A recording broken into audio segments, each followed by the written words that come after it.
Would you say having a BookTube channel had made you more critical or more appreciative of the books you read, and why? What a great question. Basically, I can see you filling the Sam role to the main character. You got that, like, sidekick energy.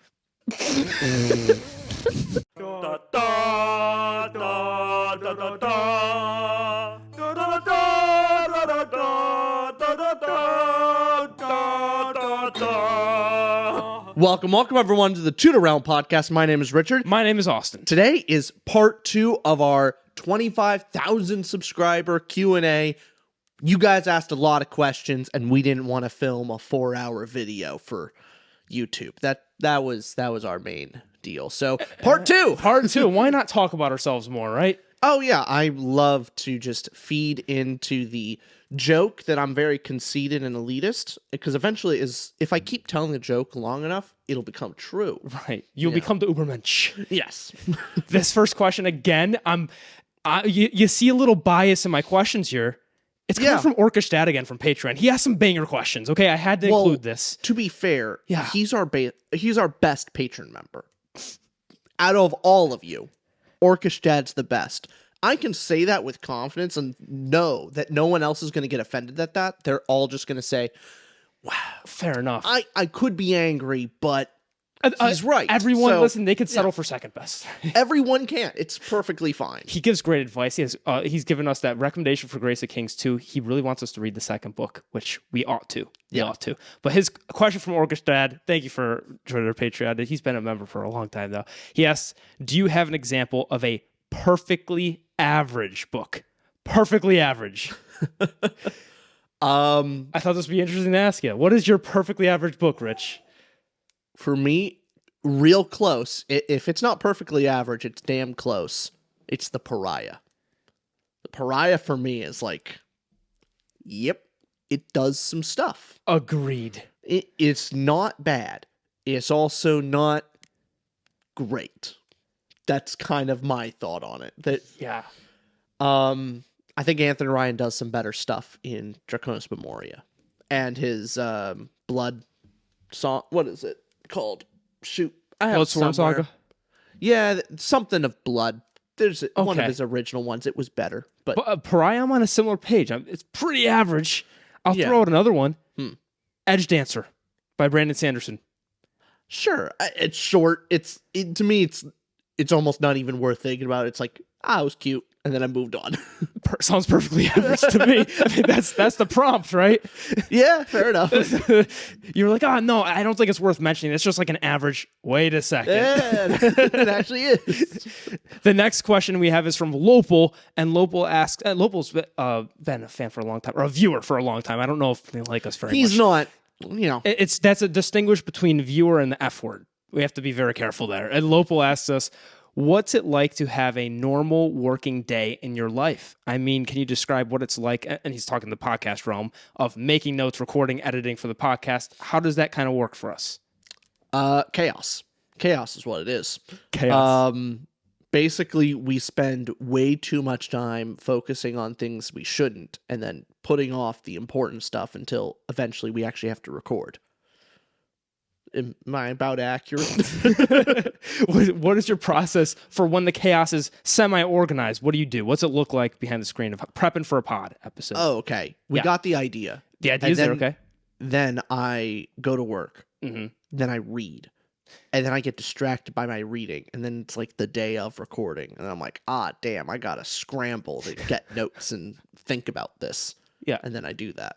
And then sometimes if it's like a real video that like I really love, and I'm like, then I'll research a bunch of it. If you ever want to see the episodes Rich enjoys, just look for a laptop or a pad in front of him or something with notes. See, right now, Rich could give a shit. Nothing. He cares not. Well, mostly it's just questions I'm asking from here. But that's how you can tell I cared and I put effort into it. Is you'll see notes in front of me. Normally I prepare, think about it, and go, okay, I'm good. For the episodes, my note taking, it depends on if we're doing books or depends on if we're doing a topic, but I will have a general outline for us to follow and details of like, oh, this we're talking about this and this generally today, and then do a bit of background research. And so for an episode like this, just putting together all the questions people asked, and then that's how we moved the whole episode here. In general, presentation wise, like I am against notes in general for any kind of presentation. And if you consider YouTube a type of presentation, guess put it there.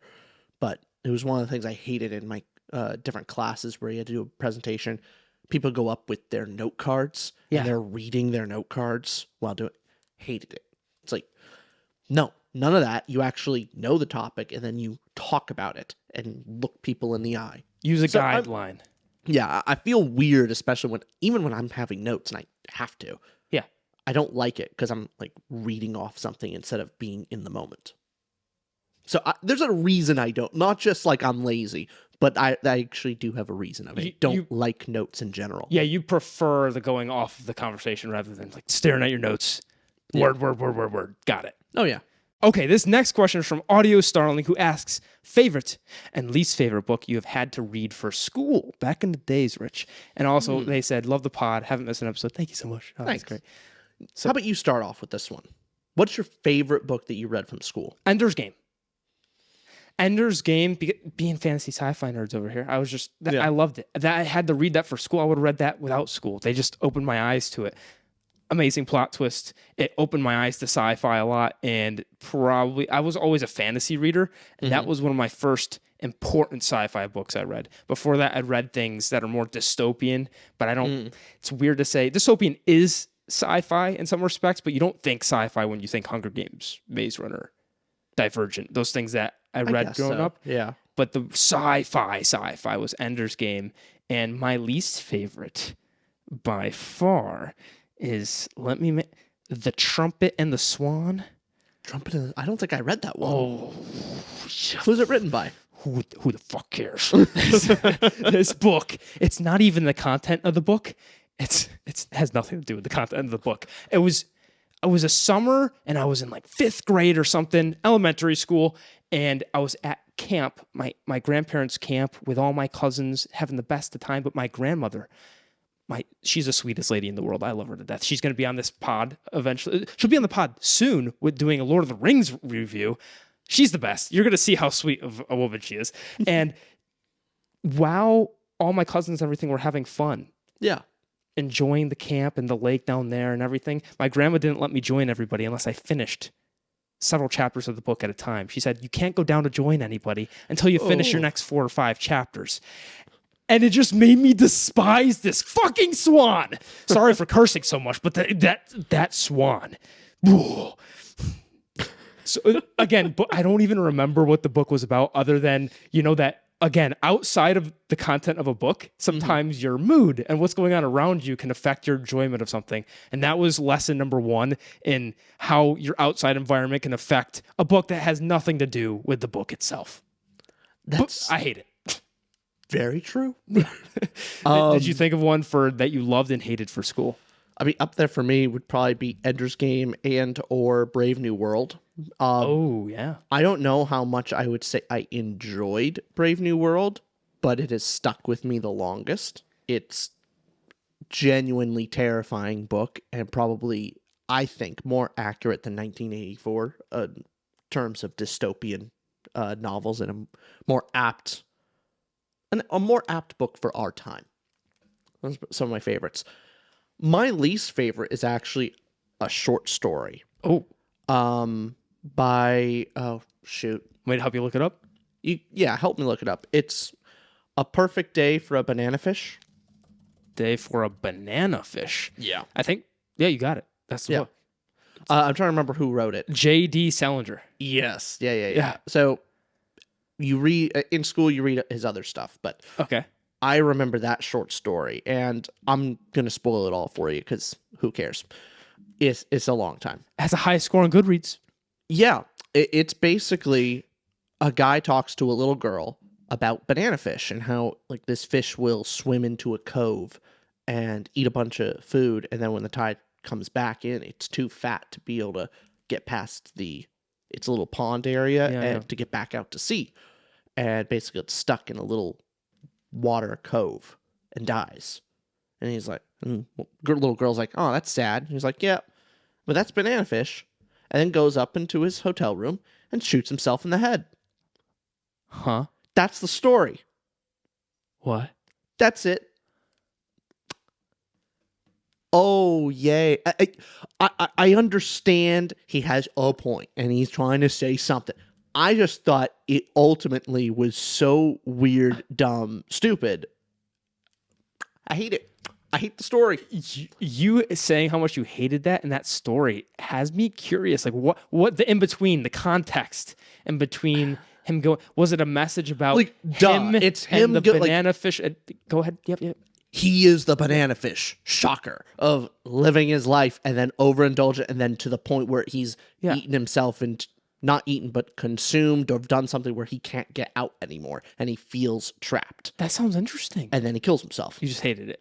I hate it. It sounds pretty I don't know interesting. why I hate it, but I do. The title's weird. Banana fish, maybe it's part of that's your No, it's just the sudden of like jarring. he tells the this shock girl story value, and then he just like goes in and then shoots himself. And it's like, I don't know. I don't like the it. setting didn't make too much sense for that message, maybe, of Maybe it was just too on the nose or just okay. beat you over the head. Like, I get it. He's sad and depressed and then kills himself. I would have never heard that story though. That's interesting. Yeah, it's weird. Okay. But don't recommend. No, not Okay. particularly. Read his other stuff. This next question is from Bob_77, who asks us, would you guys consider doing reviews of your favorite nonfiction books? Oh, What do yeah. you think? Yeah. Sure. I mean, this is a book reading channel. Now, we do specialize or, focus on sci-fi Fantasy, sci-fi stuff, but But I'd be willing to read some other stuff. Yeah. Mainly for the channel. I don't think we're big into nonfiction though. I think more fiction particularly. we could go into, but we just don't read nonfiction that often. No, but there's some good historical stuff. So I would want to read something on Alexandre Dumas. I think there's a biography about him that I've been wanting to read. Yeah. So I think that could be fun. And then reviewing that, talking about his life. There's some historical characters who have more adventures than most fiction books. And so it'd be fun to talk about it. That would be, if we dive into nonfiction, why not? Yeah. Yeah. Next question is from Orion_Ace20, and they ask us, if you could redesign the human body with any bizarre feature, what unusual adaptation would you add and how would it change everyday life? What a unique question. While I'm thinking about it, how about you give your answer first? You don't want to let me think about it. No. So Hey, you got the questions together. I didn't think too deeply about this one. So if you could redesign human body with any bizarre feature, what unusual adaptation would you add and how would it change your everyday life? What unusual adaptation? What if? Okay, thumbs. I already got one. You go ahead. Yeah, jump in. Second opposable thumb. I want a second, get rid of the pinky, and we now have a thumb. Two thumbs. Two thumbs. If one thumb got us to be the apex predator of the planet, what could two thumbs do? Oh no, it will be interplanetary by that point. I mean, yeah. No, other than that,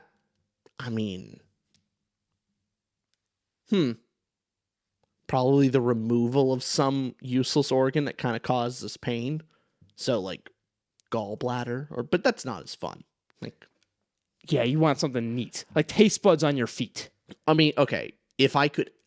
Okay, here's the real answer. Yeah. Real answer is actually a more efficient cardiovascular system. Because our heart is incredibly powerful and pumping blood in the most inefficient way possible. That if we had the same heart and a more efficient veins and everything, we could actually be superheroes. It would be amazing how our endurance would be easy. It would just, our whole lives would be nicer. And your heart doesn't have to work so hard. Getting your blood supply to be easier, more easily dispersed. Yeah. Around your body. I could imagine you take that further and maybe further evolved, your heart would just not have to beat as many times. Yeah. So you have a much, much lower heart rate on any kind of exertion. That's my That's my thought. Ooh, a Darrow heart rate. Yeah, it all right. comes back to It Darrow. all comes back to Darrow. Yes, get bit by the viper. Yeah. So this next question is from Beatrice from our Patreon. Thank you, Beatrice. Asks us, I love Austin. how you didn't even answer it. Gave you time to think, and I was talking. Oh, the adaptation? No, body part. Body part. Yes. Okay. Body part would You're be. not getting away from just asking me the questions that you don't want to answer, so move along. Let's think. Body part. I did briefly say like taste buds on feet. That's kind of an absurd thing, but imagine every time you stepped, you could taste. It would do something about. It would be an interesting change in world and society where shoes and socks would be more important and floors would be way more respected. So maybe in a fantasy culture where you could taste every time you step, this culture would shift immensely toward footwear and toward it would be not just those people that collect shoes and stuff. Yeah. They would have a point.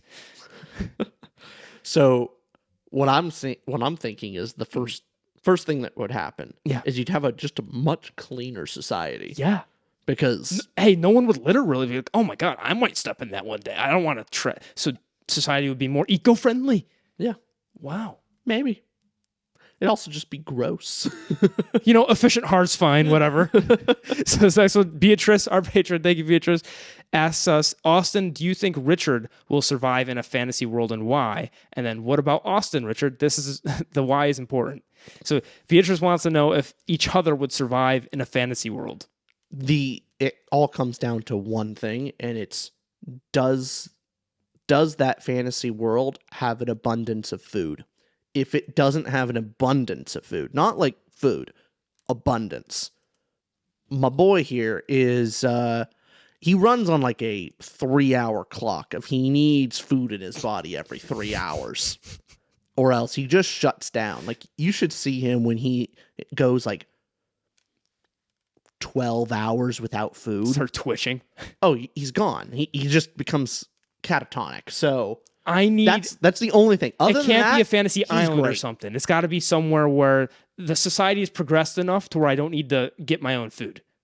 Yes. I need food to be easily accessible. At all times. It's not like, oh, there's a lot of food. It's great. It's wherever I am, there's food.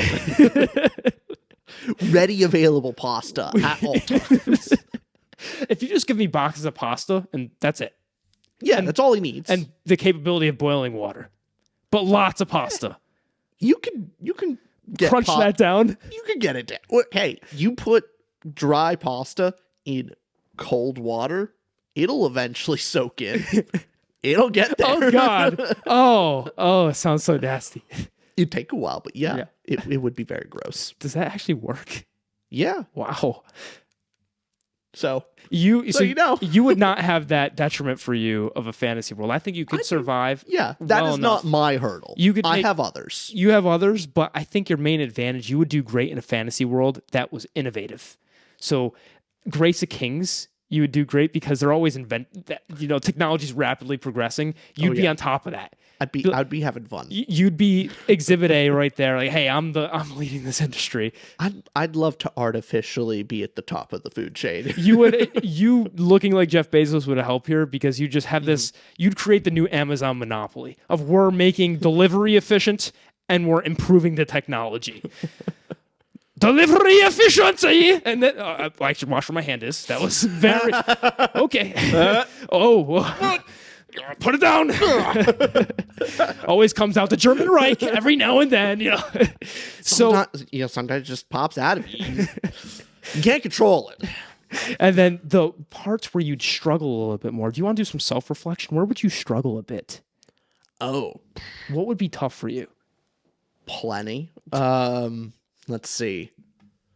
Physical exertion. I'm not the most in shape guy yet. I'm getting there, but I think you'd pass just fine. I think I was thinking the more important thing is the isolation versus social, the cultural aspect. So in a fantasy world, if you really didn't like the society, you could very much become that outlaw, the very much disgruntled outsider. Because you get along with specific people. I'm barely in that circle. I'm on the perimeter. But depending on the society, you could get along great, but not just getting along with them because your natural introversion or extroversion would depend. I get along with a lot of people. I just don't talk to them. You know what I mean? Like, Yeah. I'm perfectly willing to just shut up and do my work, and like someone doing nonsense, I'm like, sure, Dave. You would do great in 1984. Great. I know how to keep my head down. And Big shut brother, up. don't even know I'm working anyways. It's amazing of sometimes like just coworker type deal stuff of people complaining in general about office shenanigans and whatever drama, and they ask, oh, what do you think, Richard? And I'm like, the paycheck clears. I don't know what we're talking Does about. Big brother pay big paycheck? Paycheck clears. We're good. I'm still alive. I eat my food. I go home. What can I complain about? It's not that hard. You would, I say this as a compliment, you'd be the perfect fantasy tertiary character.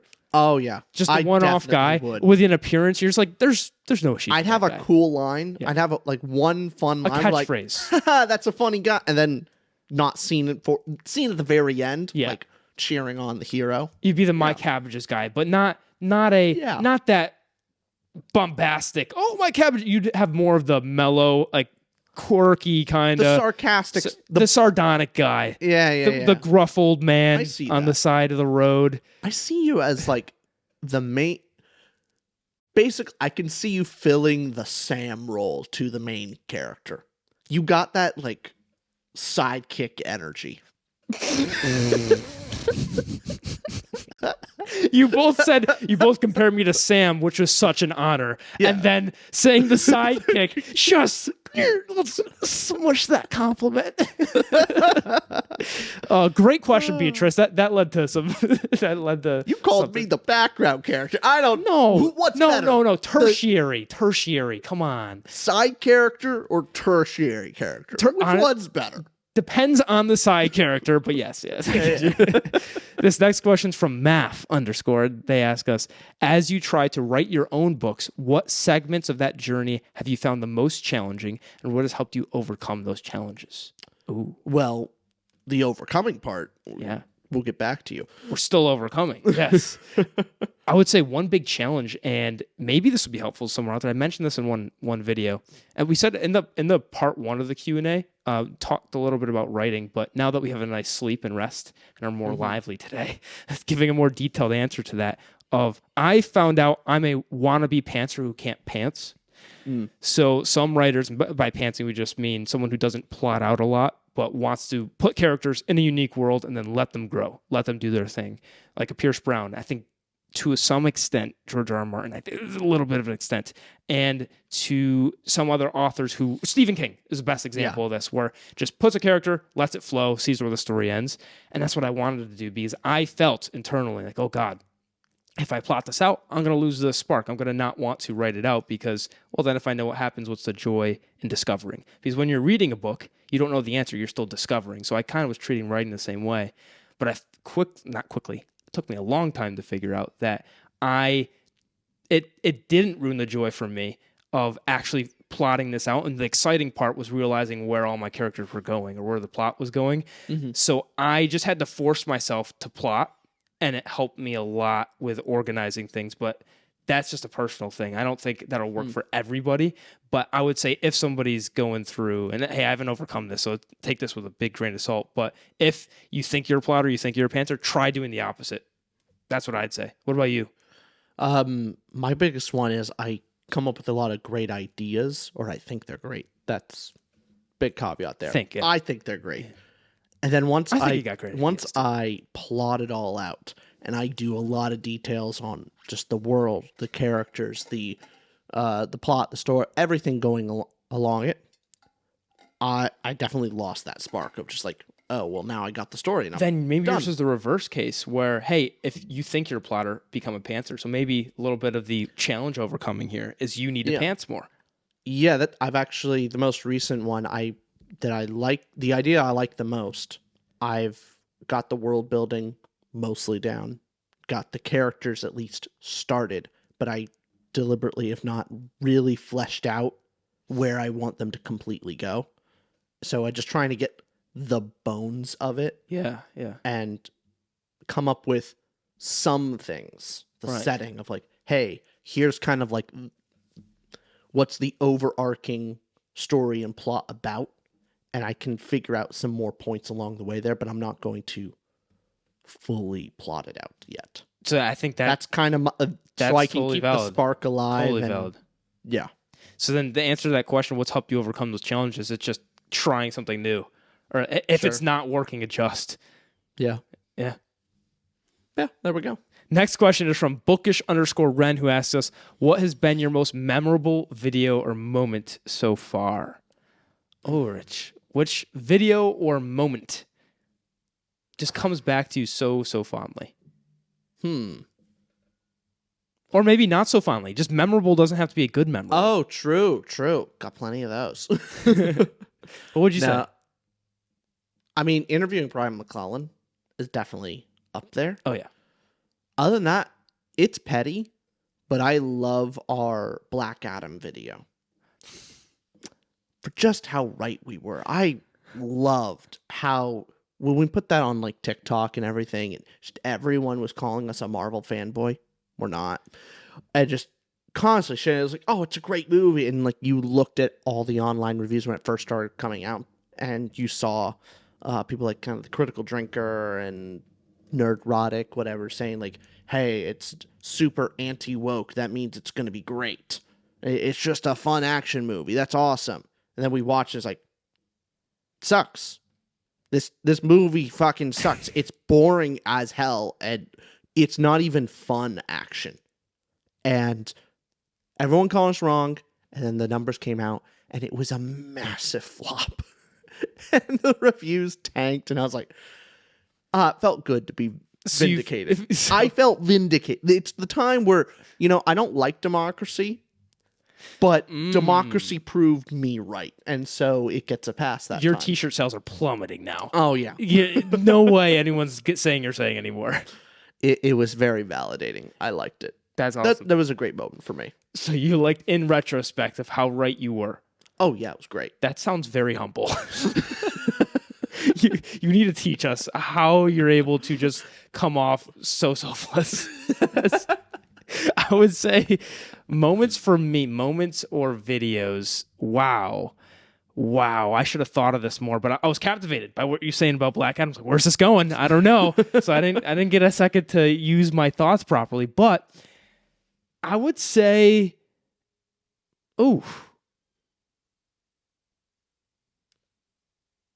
Is it a book review, interview? What are you kind of leaning on? oh man, most memorable. Oh, I really like our deep dives. Those are always great. Mm-hmm. But maybe most memorable, you know what? Most memorable moment for me is easier than video because I like a lot of I don't have a top, I think. But I would say most memorable moment I loved in Empire of Silence. My most memorable moment was the bit where I was playing Linkin Park in the background and reading those lines, and I practiced it for hours. And you were not on board with it. You thought it was ridiculous. And then by the end, a little smirk and just a little bit of that, like, you know what, it kind of fit. And it's hilarious. The reason what it was. It took so much work, and the payoff in that, it was Empire Silence review. I think it was during plot or something we were talking about it. It felt good. In all the best ways. It was like a Family Guy joke of you get a chuckle at the first one, and then it keeps going, and then you're like, okay, this joke's going too long. Like, it's not get funny. it. It's not funny anymore. Yeah. But it goes long enough, and then it gets funny even again. funnier. I just like that you went, the Linkin Park bit kind of made sense. Oh, 100% did. This next question, can you guess who it's from? Guess. Wait, your next favorite person. question. Yeah. My favorite person? Yeah. Oh, Orcish Dad. Yeah. Orcish Dad asked another great question. He threw off like 10 of them. Like, I'm going to use at least 3. Those are good. Orcish Dad asked us the question, would you say having a BookTube channel had made you more critical or more appreciative of the books you read, and why? What a great question. In general, Yeah. both in a way, and I'll clarify, I guess. Okay. More critical in the sense of there's plenty of average books out there that now it's just like, it would be great for a lot of people, but for me, I've seen it now before, and so it's not as fun anymore. I'm now looking more and more for things that do something fresh and new. And if it doesn't, it kind of bores me. But reading a bunch of books, I really appreciate when something is done well. I see a lot of where it's done poorly, and so you can appreciate when it's done well. Especially, like, that's always an enjoyable thing to see. I would have the same answer. I don't have anything new to add to that. That was a great answer. Yeah, because it does both in some way. At a certain point, like, the more you read, the more you realize, like, you start thinking, oh man, I've never read something like this before. Well, you keep reading and you'll read something like that again. And then you keep doing that, and that thing becomes less special. A character trope or a certain type of character arc, it becomes less and less special the more you read it. It seems like why over time that things can be muddied by time itself, because you look at something like Lord of the Rings and take that out of context, and you could go, oh, Lord of the Rings is like those 100 other books that came out in the 60s. Obviously, Lord of the Rings is the best of those copycats, but you can see maybe one of the first or second iteration of Lord of the Rings. What were some of the Shannara or something like that? Maybe when those are just coming out and it takes Lord of the Rings to something a little new and hasn't been done before that way, is seen with a lot of positive light, because in the time period and when it's coming out, it's pretty fresh and new. It's doing something in a new way. And maybe for me, why Wheel of Time's I'm a bit more jaded toward that is maybe read a bunch of other stuff. Maybe my context of Wheel of Time is, I know I've read Lord of the Rings, I've read Dune, I've read these other things that kind of compact that. And if the characters don't get me, of course, that's an element. Yeah. But Wheel of Time can still be a masterpiece, but me not recognize it because of other context. Whereas if a book is coming out today that we love, like we had a video about Sword of Kaigen. Yeah. And how it floored us with how the plot structured, the character, we've never seen anything like it, but also amazing message. But then maybe several decades from now, there's a lot of books like that, or we read more that are like that. To us, the Sword of Kaigen will still have just a special place in my heart, but to someone in the future, maybe not as much. And that's just kind of the cycle. That's kind of the wheel. The wheel turns. Well, hey, weaves. What was the saying? The wheel weaves as the wheel wills. The wheel weaves as the wheel wills. That happened with me with Stormlight. Being like, that was my first big fantasy series, and I was like, oh, this is the best thing ever. Yeah. And reading a bunch more after, it's going, okay, it doesn't do everything the best ever. Like, I've read better. Yes, it does. He's lying. It does. It's the best. But here's the thing. It's now when I look at each component, I have other things to compare it to that I think did it better. However, as a complete whole, I still really love Stormlight Archive. So it just puts things in different contexts. It's still one of my favorites. Probably makes me more critical of it. Hey, you can have Wheel of Time as one of your favorites. Sanderson and Stormlight's still mine. You know what? It's fine. We can have our differences. So this next question is from Literally Tom. Literally Tom, BookTuber Literally Tom, and asks us the question. This one's been on my mind for a while. As the cost to print grows on Amazon, paperbacks are becoming more expensive. In Canada, etc., paying $18 for a book is common. So do you think the era of paper novels is ending, or is there a way to avoid it? He personally Never. doesn't. It won't. Nothing's taking it down. People love paperbacks, and it's an aesthetic choice.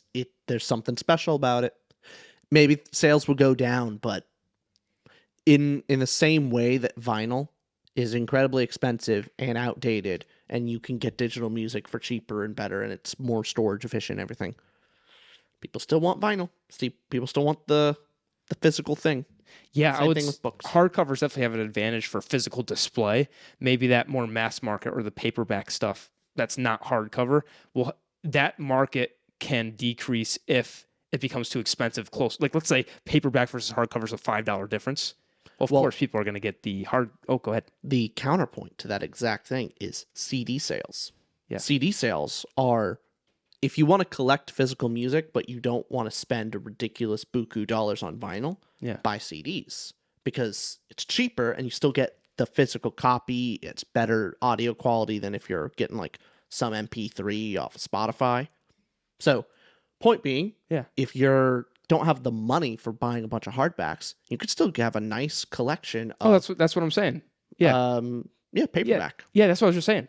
Oh. Yeah, we're saying so. I thought you were saying like paperback would be going by the wayside. No, if paperback starts to get so close to hardcovers where it's like a $5 difference, paperbacks get so expensive. Where he was saying how as the price of print grows and they make paperbacks and hardcovers like within a couple dollars, I'll just buy the hardcover if it's a $5 difference. I'll get the premium thing if it's that close. Whereas the paperback market will have to adjust and go, okay, we can't make it. Hardcovers will then become more expensive. So as long as there's a gap between hardcovers this expensive and paperbacks way more affordable, and then there's your digital copies, it'll always exist. It's just it has to be between, because if it ever gets too much, it's not going to be able. I don't think it would compete with hardcovers if it gets too close with that. That's all I'm saying. Sure. Yeah. I'm. It bothers me how expensive digital copies of books though are. The fact that it's the same price as not a mass market but a paperback edition. I find it ridiculous. I really love Sanderson's policy of if you buy the physical copy of his book and his publisher allows, and if he's doing his own publishing of it, if you buy a hardcover, you get the ebook for free. Lovely. And the ebook is always significantly cheaper than any physical print version of his book. I don't know why it is any other way. Anyway, that's... Sanderson's the GOAT for that reason alone. Speaking of Sanderson, Nino Lewine asks us, Brandon Sanderson or Pierce Brown, who's a better writer? Oh. Do you want to set the scene here first of what are they? So Pierce Brown versus Sanderson's writing, what's different between them? Who would you say is better and why? Prose-wise? Yeah. I give the edge to Sanderson, but I don't think by much.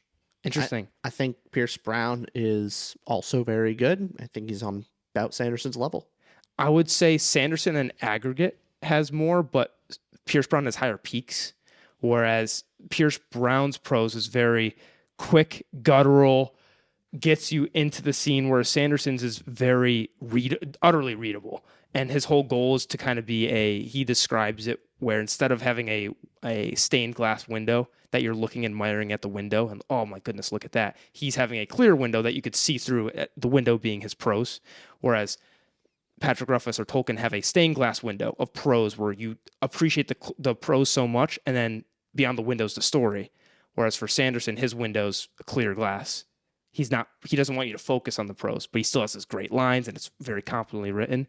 But whereas I'd say Sanderson in aggregate has great prose, but Pierce Brown has good prose as he started on, where it was very good. It was good, but then by the time you get to something like Dark Age, I think Dark Age is masterful prose. Whereas Red Rising, the first book, is good prose. Like looking back at how it affected me, and just if we're judging prose by skill alone, not judging by how much I liked it and like, oh, what a line, just judging by how much the craft and technique it takes to do that. I think something like Dark Age with Pierce Brown is much more masterful than a regular Sanderson book, just as far as technique goes.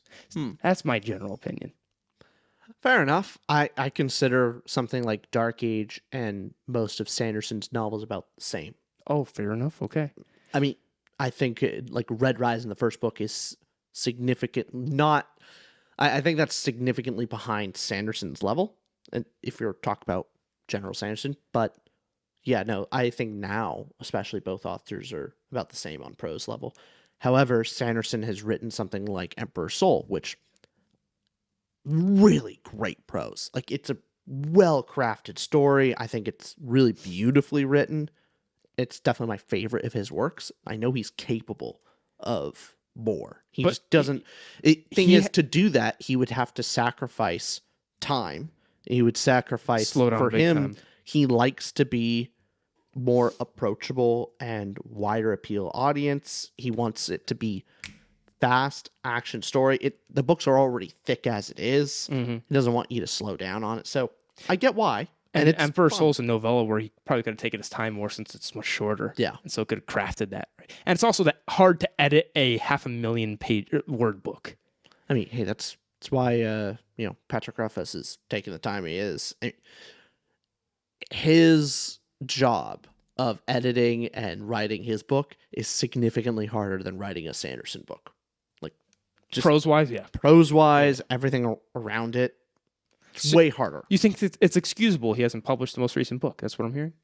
No, at this point, you have over 10 years. Get it together. Him and George. Yeah.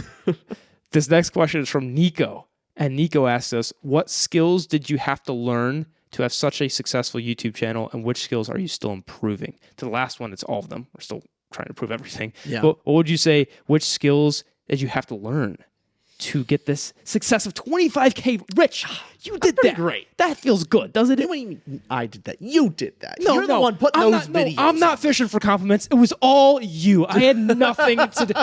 Nothing at all. I thought you didn't like humble brags. No. Did you really think I was a part of this?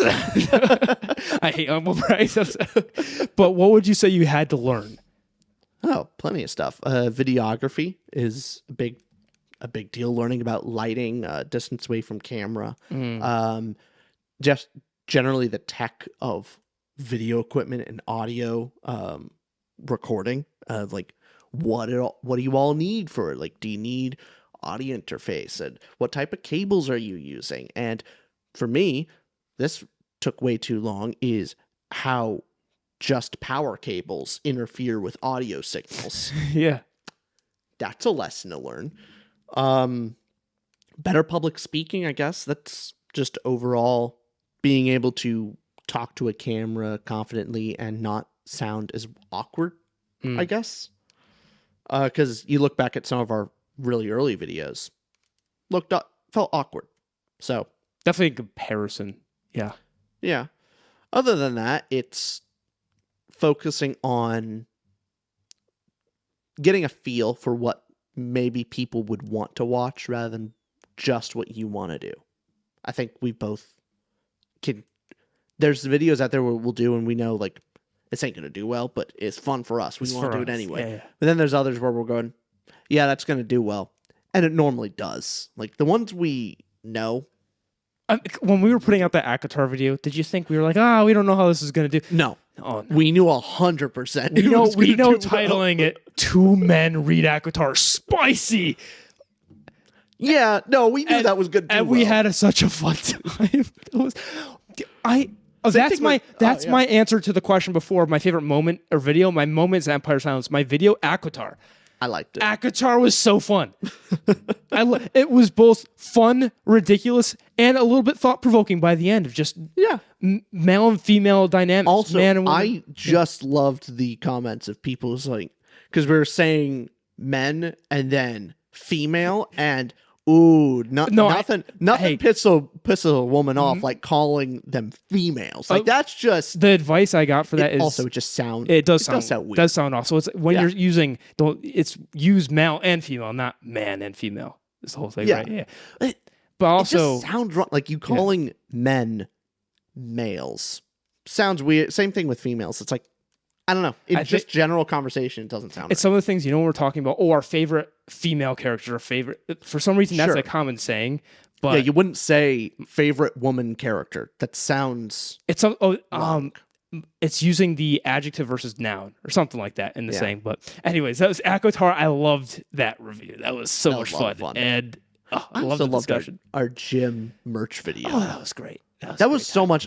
You know what? That's a great answer. I loved how I had that idea for the gym working at like all those little skit parts for forever. I've been wanting to do that. Yeah. And so I'm glad we actually were able to do it and properly block out scenes and felt kind of like an actual director thing. It was fun. That was us figuring out where to put the camera and then planning out the shots. You planning what was it? Several months beforehand, going, "Hey, Austin, listen to me here. I got this crackpot idea." It was great. Yeah. So this next question is from Vipex Perks 1921, and they ask us, "What what are your opinions on traditional publishing opposed to self-publishing?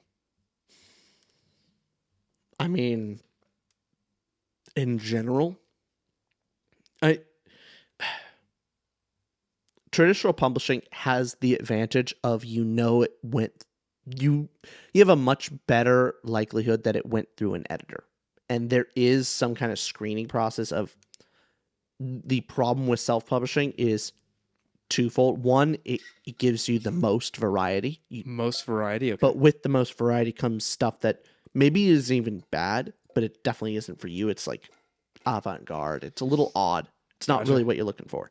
Traditional publishing, like you pick up a fantasy book, you kind of know what you're going to get, and you're probably going to enjoy it.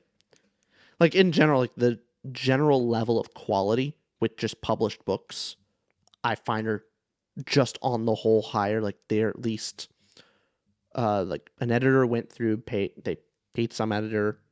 Prose is understandable. I've read a couple where they just need to go through it a couple times. It's not a guarantee. It's just... Yeah, it's not the perfect analogy because this is a lot more stringent, but a Michelin star restaurant versus a restaurant that doesn't have any, even though it doesn't have a star, there's still thousands and thousands of fantastic restaurants that aren't Michelin starred. Yeah. That are just amazing food. The Michelin star there, and a bad analogy because a lot more schlop could make it through But here's the thing. You like the analogy. You want to keep going I do with like it Keep because going, yeah. I went to Jose Andres' Michelin starred restaurant in D.C. for my birthday. Yeah. Oh, I was there. Way overrated. Yeah. Oh, God. What a waste of a Michelin star. That was terrible. And that was traditionally published, basically. Yeah. So you would look at that differently. Happens. But it has a quality control of, okay, someone looked at this, that went through some process, so it gives you that kind of a little bit of reassurance. If I'm a betting... But it's not go ahead. If I be a betting boy, which book is generally written better or at least more coherent and understandable and probably at least average quality? Traditionally published. However, we're now at that point of I've read a lot of traditionally published books and they all kind of bleed the same because publishers want, what works. And so they are filtering stuff that is the same. Think high budget Hollywood movies. Exactly. Yeah. I'm now especially at the point in my reading repertoire. I still have a lot more traditionally published things to read because there's a lot of stuff out there that I'm missing out on the conversation and things that are very important for me to read to be knowledgeable about fantasy and sci-fi. Yeah. So I still have plenty more. But I now look at self-publish as my, hey, I want to find something fresh and new. Because I'm not getting that in traditional publishing anymore. It's no longer fresh and new for me. Right. So I quite enjoy it. I think there's this market out there between the person on their own, unable to have the resources to get, because hey, it could be just as well of a written book, but they simply don't have the resources to have this cover or checked or edited in several rounds because time, money. Yeah. And where traditional publishers does give you that, but there's a significant market here between your big fives of traditional publishing and your completely self-published, where we need more of an A24 of publishing, which Lynn Morehouse, we had an interview with him, great guy, and he had this whole project he was doing where he was going out and having a service where he would publish someone's self-published book and work with them and have one come out every so often, but had this in between of that traditionally published side and self-published, and gave the author enough resources to get that editing refined, get everything great, and then get it out there, but also without having the requirement of having this conglomerate that is looking for something in particular. Where I feel A24, the film studio, has such amazing movies because they don't have these hundreds of millions of budgets. They give directors creative freedom, but also enough money to have a creative vision and create these phenomenal films. So the book industry needs to hone in on that more. Yeah, it's a problem of marketing. There's plenty, and here's maybe something interesting is a traditionally published book that is just average. It's fine. It doesn't break any molds. We'll see some financial success because it goes through the proper channels. It's in all the bookstores. They put it proper advertising. Yeah. It will reach some modicum of success, even though quality-wise it's no better than a self-published book.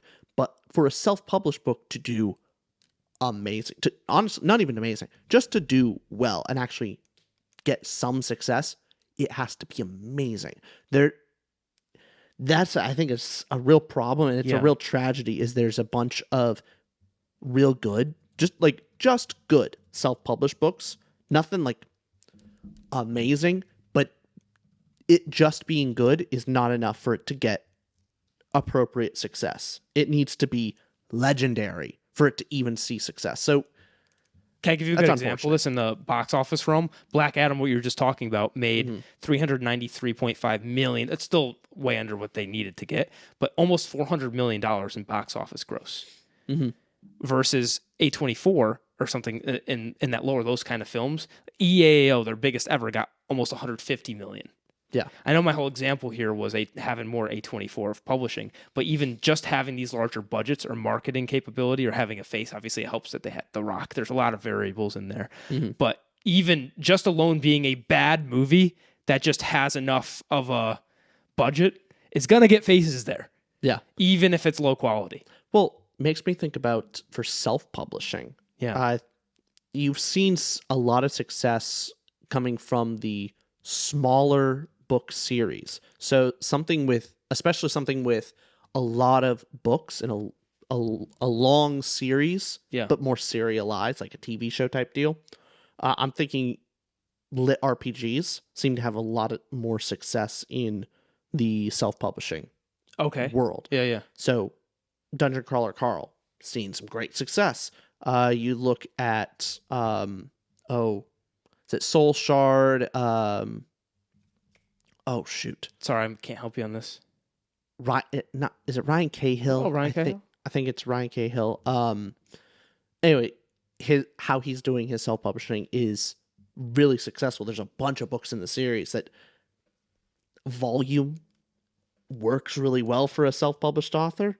Instead of just, if you're a self-published author and you got just one fat chunky book, it's really hard to be successful on. It seems to be a lot easier if you do a lot more shorter novels. Fair enough. Yeah. But to that point of comparing it to the movie industry is if you're a smaller studio, if you get a smaller budget and you do some success, it looks like, so something like Godzilla -1 did really successful. But if it was made on Hollywood budget, it would have been a flop. So same deal. So if you're a self-published author, maybe it's best to focus on, if your budget is your time, shorten that. Try and make more shorter form stuff. So that way you have, sell 5 short books instead of one long one. That's a great point. And you probably have more success and less intimidating for someone to pick it up. Great point. Yeah.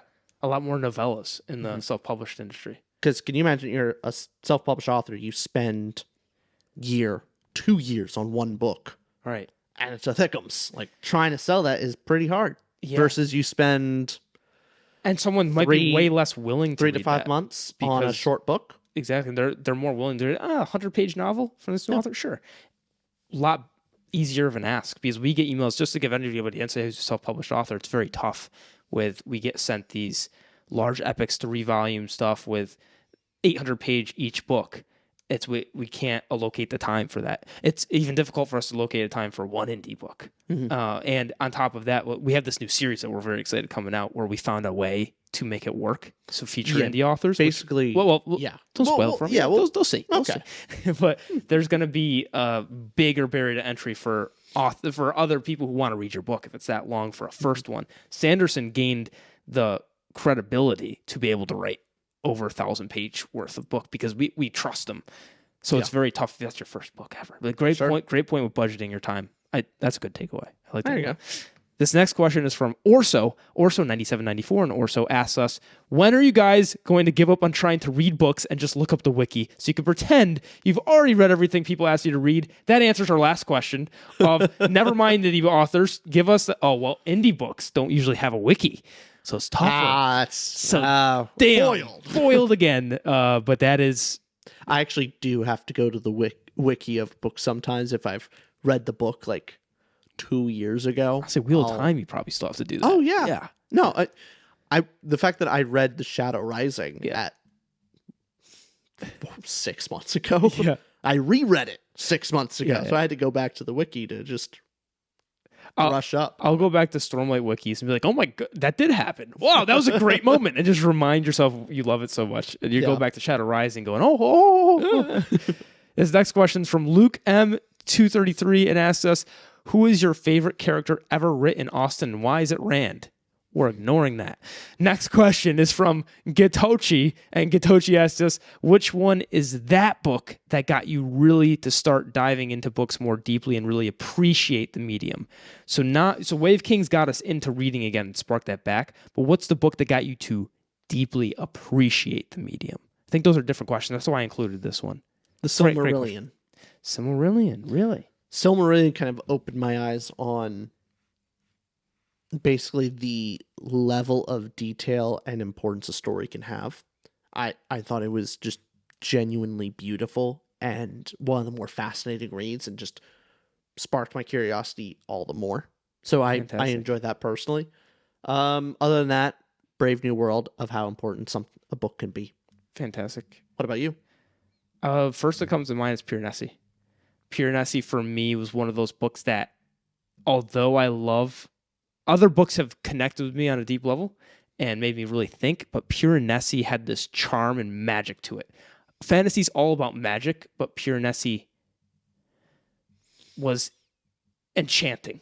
And it had a character who is just one of the most flawlessly written, not as that they don't have flaws, just as such a clear and realized character. An irreplaceable character in that story and world. Yeah, in a world where the message makes me think not just about what Susanna Clarke was trying to say, because she keeps it ambiguous to some degrees, and there's a reason why she wrote the book that way.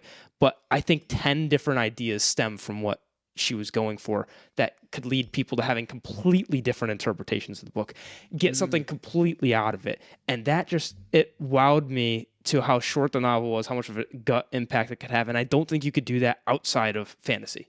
So that's why it just made me appreciate this genre specifically, because you couldn't have told that kind of story anywhere else. And it just made me love it even more. So I'd love to give an addendum then to my answer. And it would just be Discworld on a whole. Yes. I've read many fun books. Before that, I've read plenty of fun books, and I read plenty of thoughtful books. Discworld showed me that you can do both, and showed me I didn't really know that you could get a message across in a story the way that Terry does. Great point, yeah. And that made me it made me appreciate actually good prose on efficiency of words, being able to juggle multiple topics at the same time, how to actually properly do comedy while not sacrificing your character. Do you think there's a difference between wit and comedy? Because he has wit. Sure. Oh, yeah, that's true. There's plenty. There's slapstick funny stuff. He's got Dungeon Crawler Carl. It's funny, but it's in your face, kind of crude humor, not layered. Very funny. Yeah. I love great fun. I'm laughing all the time with it, but it's not witty, not particularly. Like there's maybe sometimes, but it's more of the in your face joke. With Pratchett, it's just such a witty, well thought out book that, yeah, it made me think of books in a new way. Wit takes intelligence, funny takes social IQ, and also just general social EQ. Maybe it takes a general understanding. The wit is your more that, wow, this person knows what they're doing. And that's not discredit, because all of our jokes on here, it's slapstick. We fall below that. There's nothing deep about what we're saying. We say the same stuff. Yeah. We're at, hey, but we could be like Dungeon Crawler Carl. There's nothing wrong with a Dungeon Crawler Carl. Nothing wrong with it. Nothing wrong with it. You have your books, you like that, but Terry Pratchett's just on another level. Yeah. It's the same thing of, if you want to, the person who can teach a complex subject to a 5-year-old understands it the best. Yes. And that's how I see with comedy and writing in general, of if someone deeply understands an idea and subject or just the medium, they're able to weave together such a complex idea in a very simple and funny way that's digestible.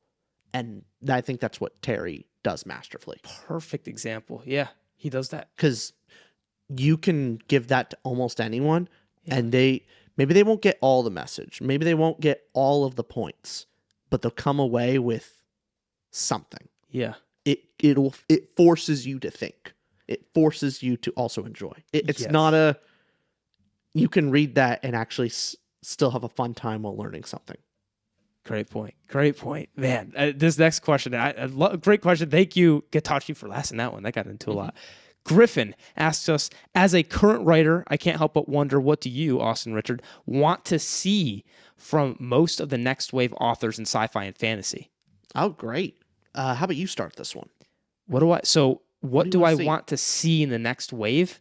So you know how there's these trends where sometimes you get your flintlock, you get your sword, not swords and castles, what's it called? Your general medieval fantasy. You have periods of that. You have your different periods in fantasy. I'm really liking this new wave, at least that I'm being aware of. Maybe it's not a trend that's happening everywhere. It's what I'm reading more and seeing is East inspired, more Asian inspired stories with these Grace of Kings, these Sword of Kaigans, Emperor Soul, where for a Western audience, for someone in the US, we're in Virginia, that's opening my eyes to just a lot more cool fantasy concepts and elements. Obviously, this is standard the test of time. There's others in the past, but I would like a new wave of fantasy that's coming off of more of that. So more of that stuff is great, and I'd like to see that trend continue.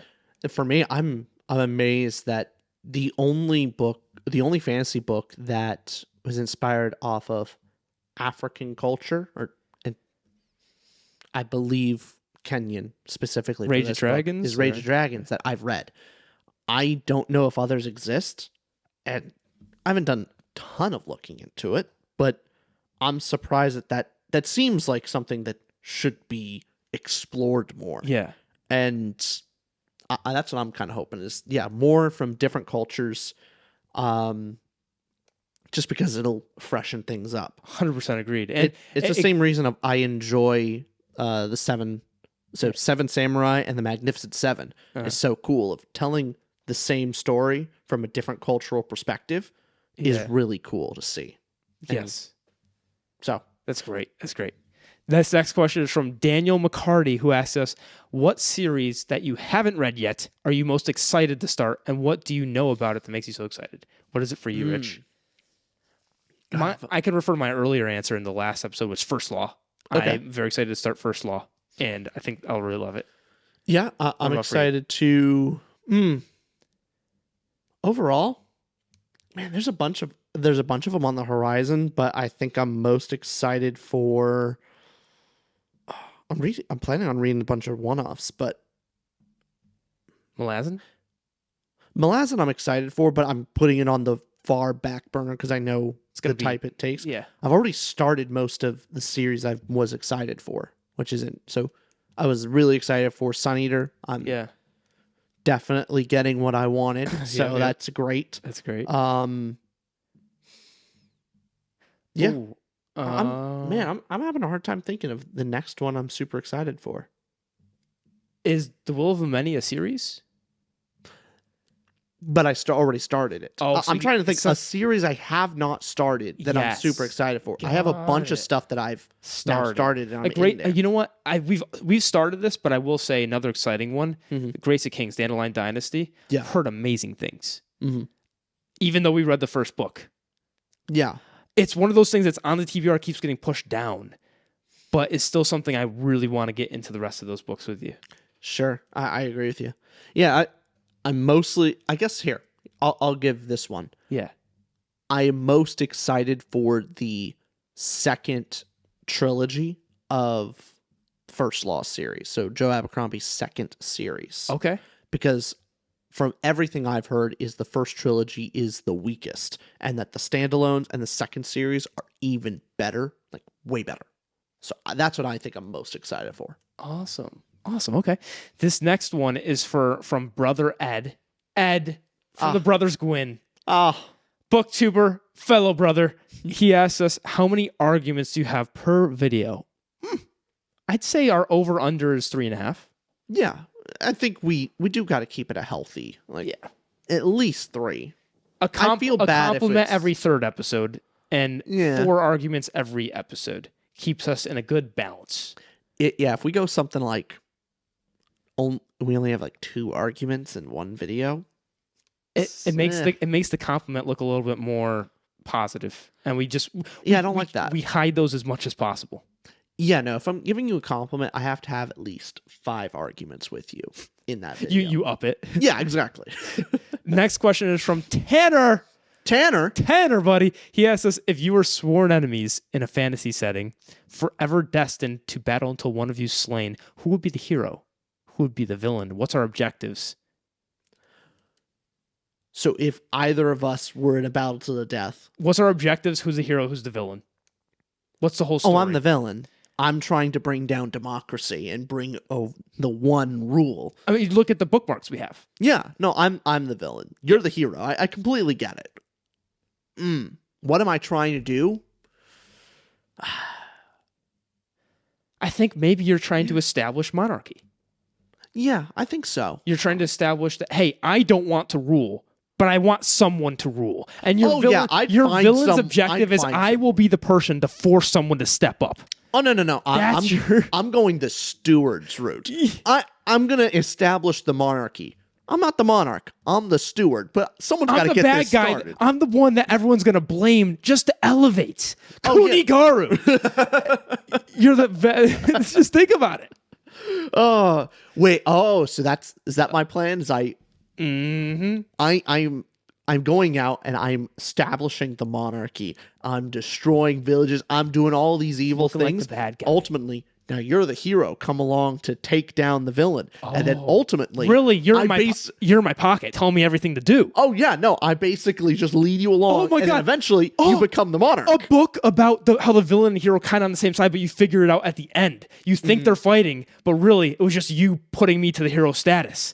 Yeah. And really, we're both the villains. So basically, it's like a heist movie. It's like it's a con. See me or something. Yeah, it's a con. It's a big con. The fantasy con. It's played up like an actual traditional battle fantasy of good versus evil.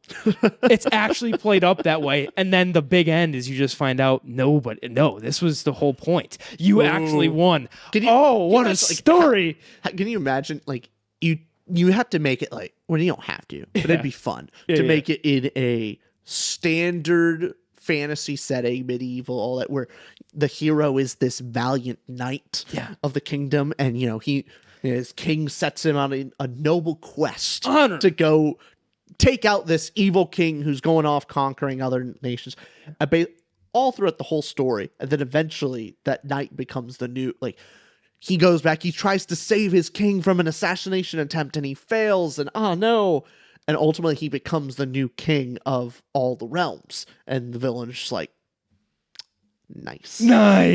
Yeah. And then there you go. Don't leave me hanging. Sets him up, and then ultimately the noble knight sends is like, yes, I executed the evildoer. Go out the back, go behind the tapestry, there's an exit down to the river. Thanks, pal. What a story. Wow. Thank you, Tanner, for that question. It'd be fun. This next question is from J Smooth, and they ask us, top 3 places you guys have traveled to, together or individually, and 3 places you'd like to eventually travel to. I mean, we have our one answer that we traveled to. Yeah, I want to travel to... No, that we have traveled to together. Oh, yeah, Iceland. We went on that Iceland trip. It was a lot of fun. Amazing. Saw an active volcano. I didn't.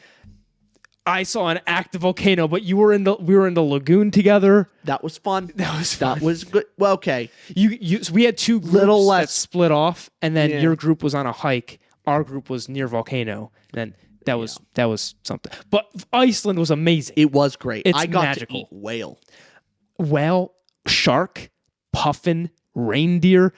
Oh yeah. Santa's elves might as well add on to it.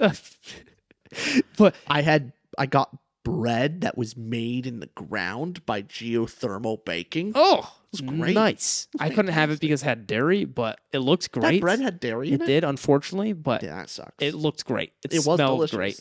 I had the trout or salmon. Was it trout or salmon? that they had with it. It was delicious. I think it was salmon. But it was also Smoked bright 23 hours of the day or 22 hours of the day. So it was very surreal and nice, and just seeing Iceland's beautiful. Reykjavik's beautiful. The waterfalls, incredible. I got to have the most amazing hot dog ever created. An Icelandic hot dog. You're just going back to food. I went there. I think I went thought back I was the to that foodie. place at least 7 times. Oh, I man. think I ate a total of 20 hot dogs. You bought maybe 40 hot dogs for the airplane ride home. Oh, It was. I still got some. But what about the water? The water was the clearest water I've ever seen in my life. Oh, You could look straight down to the Mariana Trench, essentially. It was. I know it's not there. I'm just saying you could see that far down. Yeah, when we did the snorkeling Snorkeling, trip, that scuba was diving. cool. Just what a place. But he said top 3. So that's in our top 3, Iceland. What are your other top 2? Because I think the other ones we've probably been elsewhere without each other. So Iceland, then number 2 would be South Africa. I get to go. I with family did a safari. It was awesome. My dad had That's your number business 2? trip. Yeah. Your number 3 better be with me. Nope.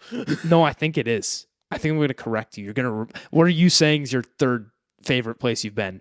Oh, no, I mean, my favorite place. Oh, Number yeah. 1, I went ascending order. Oh, okay. Iceland, South Africa, then Santorini. You're forgetting a big one we've been to. I mean, we may have been there, but Santorini's perfect. You're forgetting the most perfect city in the world, Bruges. It was great. Oh, you don't like it as much as I I did? do like it, but Bruges is in my top 3. It it was a very pretty time. But no, Santorini's the place I want to die. That's tell me about Santorini. How beautiful is it? Gorgeous. The Gorgeous. only thing bad about it is there's so many tourists, and I was one of them, and it made it worse. Yeah. But and so many weddings, like the amount of Chinese, Japanese, like just Asian weddings going on all throughout. I'm looking there at pictures. is This looks ridiculous. gorgeous. Wow. It's perfect. Wow, that's gorgeous.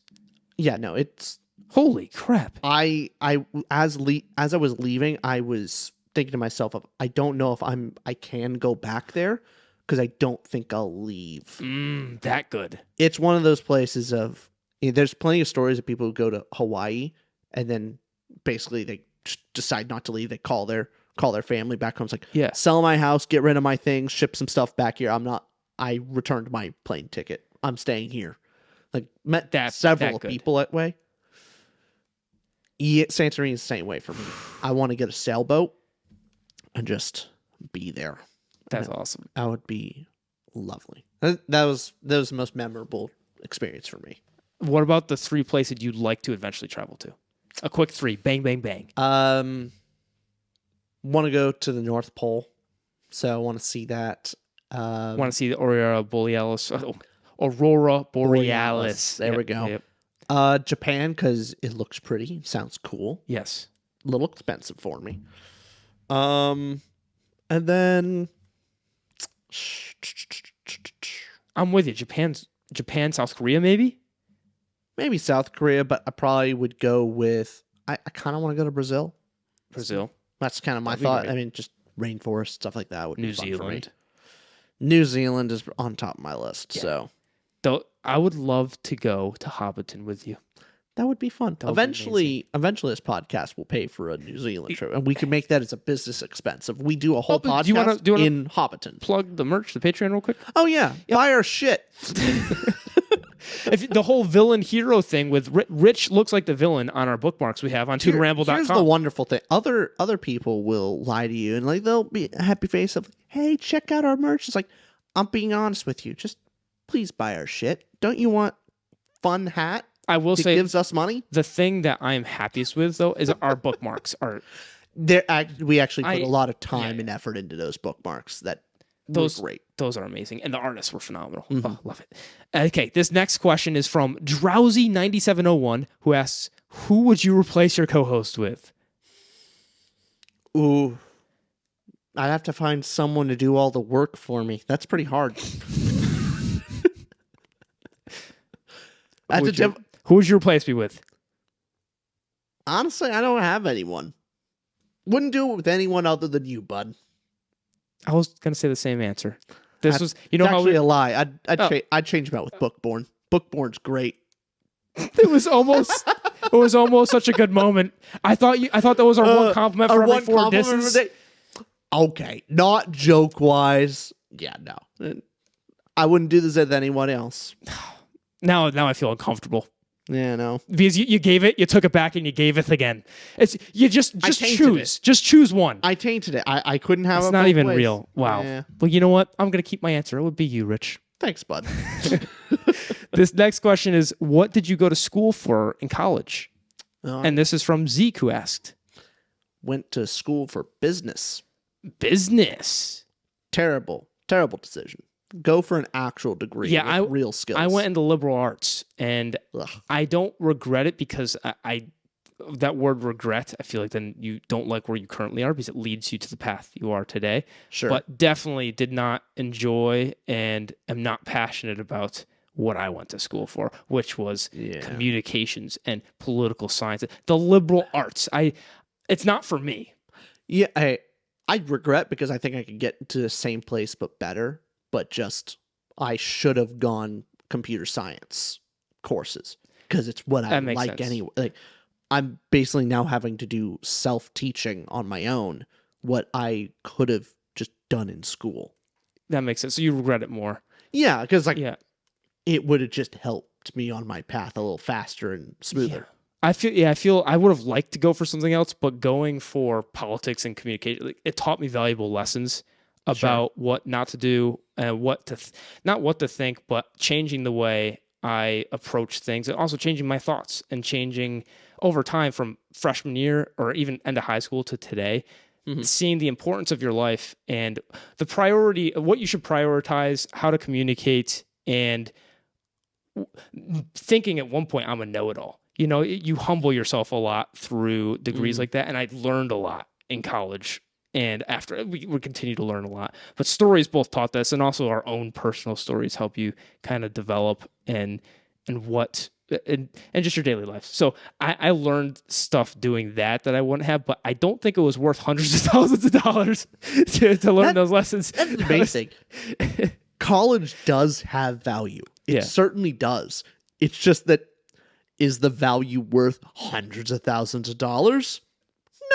No, it isn't. It's objectively not. Go to a SUNY or go if you're in New York or somewhere. Go somewhere more. Or you know what? I wish to community college for the first 2 years. Do that. I wish that financial decision that you do not need to go to a super expensive university for all 4 years.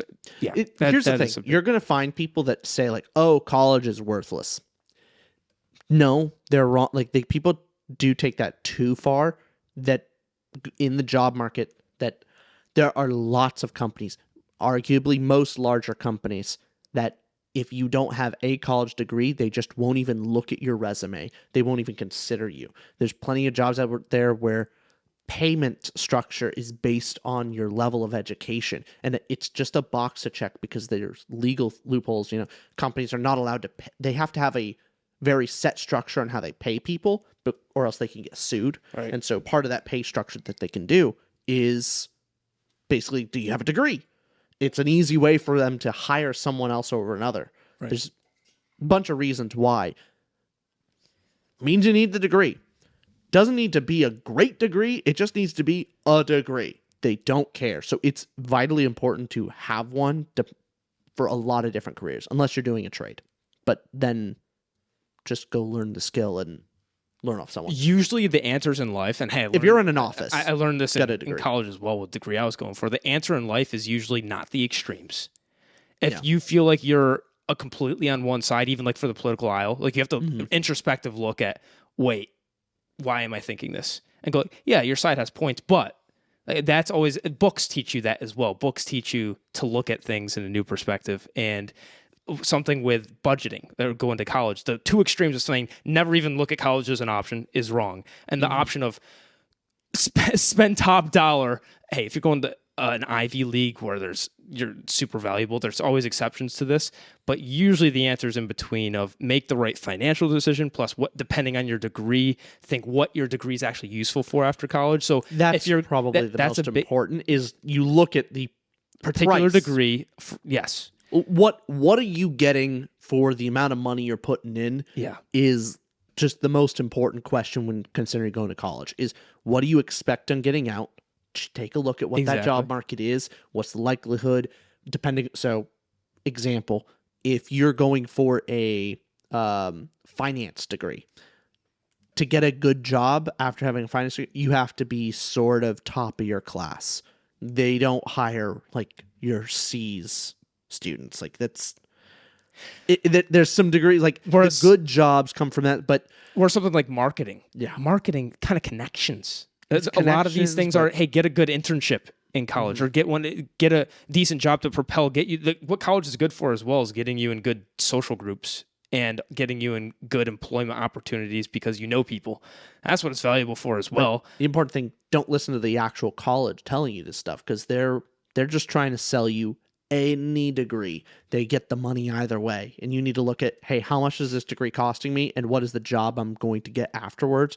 And what are the different jobs? And kind of commit. And almost always for basically every single one of them, you don't need to go to the 4-year college. Go to community college for the first 2 years, transfer, and you save close to half of your income. And if you do well in community college, you get a lot easier time with scholarships. And so you save a bunch of money and you get the same job afterwards. So yeah, college experience is great. It's not worth hundreds of thousands. So hey, that's our 2 cents. Individual cases too, that works for a large portion of them. Yeah. Because it's degree dependent, budget dependent, a lot of factors, but don't disregard college. Also, rethink if you're looking at getting a degree for hundreds of thousands of dollars that you won't be able to pay back. That is a serious thing as well. So finding that right balance, it's so specific. Look at a financial advisor. Maybe that'll help. Don't come to a BookTube channel. Yeah. But hey, I really do like what you're saying on this. Just I do say that is our advice. If we could give that advice to our prior selves, that's what we'd say to ourselves. Yeah. So also, if you don't plan on going to college, cool. But what job are you thinking of getting? That's the important thing. Yeah, you're trying to be a podcaster. If you're trying to get an office job, any real office job, for the most part, a degree is going to make your life so much better. It's not easier enough, but it's now the bar. At least the door's open. The door's you can't walk in. You can't just, or I shouldn't say the door. You could see the door. Yeah. It's not open, but at least there's an actual building and you see the door. Versus if you don't have that degree, you're still looking for the building. Yeah. So if you don't want to do that, try and go for a trade or start your own business. Either one. Or just inherit the family business. If you're, that's just, always good. Do that. You know what? Spend daddy's money. Go on easy mode. Okay. So this next question is from Emerson Wright. And Emerson asks us, if the two of you, I love this question. If the two of you were combined into one superior being, the Ubermensch. Emerson didn't say that. I said that. So what qualities would you take from each of you? And more importantly, what qualities would you leave out? Let's limit to this to one quality to keep, one quality to remove to create the superior being. Oh. Can I say which one I definitely keep of yours? Sure. Your temperament. When facing any stressful situation or anything that comes by your way, you have control over your emotions. You're not apathetic. It's the temperament to whatever's confronted with, like, okay, deal with situation. So I'd say keep that. In their superior being or having that. I would take your discipline. You have far superior discipline to me of when you decide something of like, this is what I will do and this is good for me. You don't break. Once you make a decision, you have control over your choices and actions. So with your temperament and my discipline, we create the superior being. The superior man. But then what would you remove? Oh. I know what I would remove from you. My lack of impulse control. Well, no, if we're taking that discipline quality, Sure. Yeah. don't need a. Hey, we're taking those two qualities, assuming that there's no opposites right now. You see, the being is created. We have the temperament. We have that will. Okay. And now, what do we need to remove from that being? I got one. For me, I know what I'm removing. Don't give a long list, please. Let's limit it to one. No, I know what I'd remove from the person from my side of things. Oh, okay. I'd remove the male pattern baldness. That would be that's key. How could you can't have the Ubermensch with a receding hairline? That's not. A lot of rich people, a lot of successful people are bald. Yeah, but they need money to like fix that or just commit to it. Oh, okay. It's one of the two. What quality would you remove from me? Oh, yeah. To make it easier, I'll remove this quality from you. Mine. What? Okay, you go. I'll remove a quality from you so you feel less bad when saying it to me. I would love our superior being to be a yes and rather than a yeah but. Like you said something, sure. However, like with a hard R. However, I'm a very disagreeable person. That is what I would do.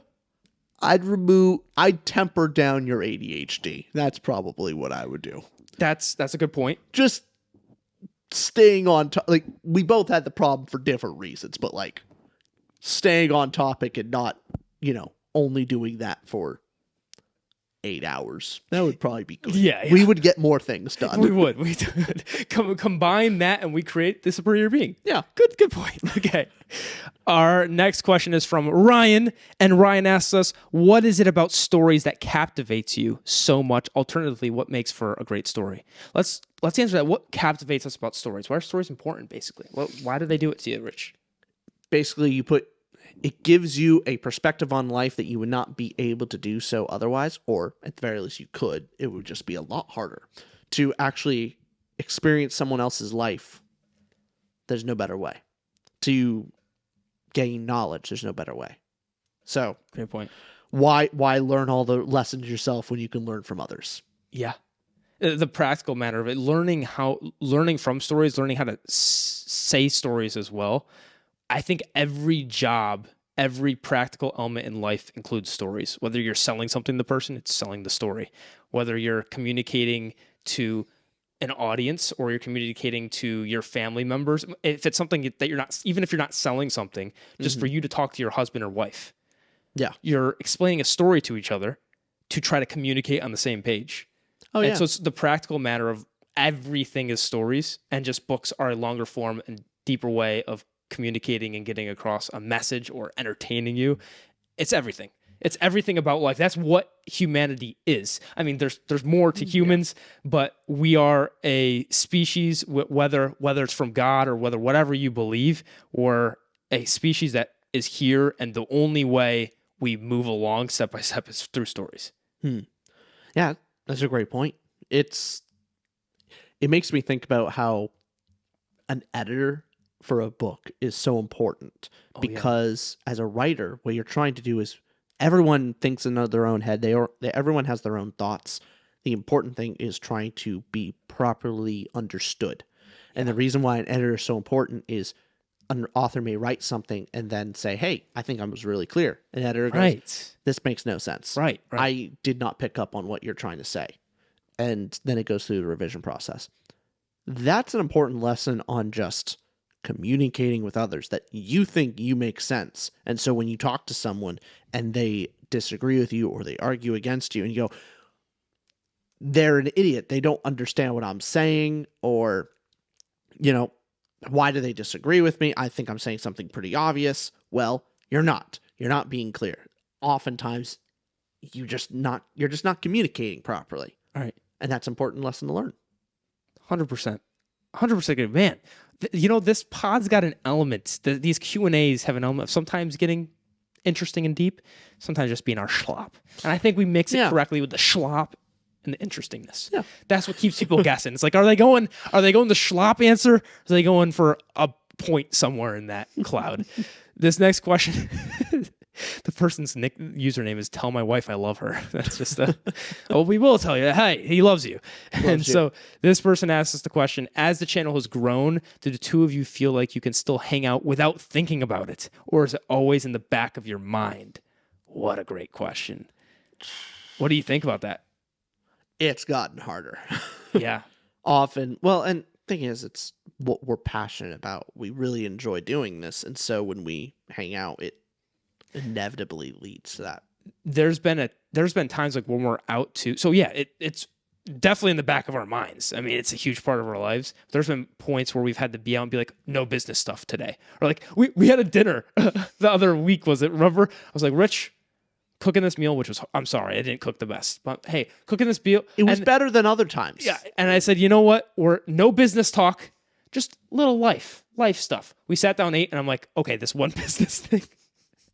Or just, it's not always that, but sometimes we've actually made points at times when we're out to be like, okay, shelve that aside for now. We're on a hike or whatever it might be. Yeah. So, but yeah, it muddies the line a lot because we also would do this as a hobby anyways if we're not doing that. So yeah, definitely an element there.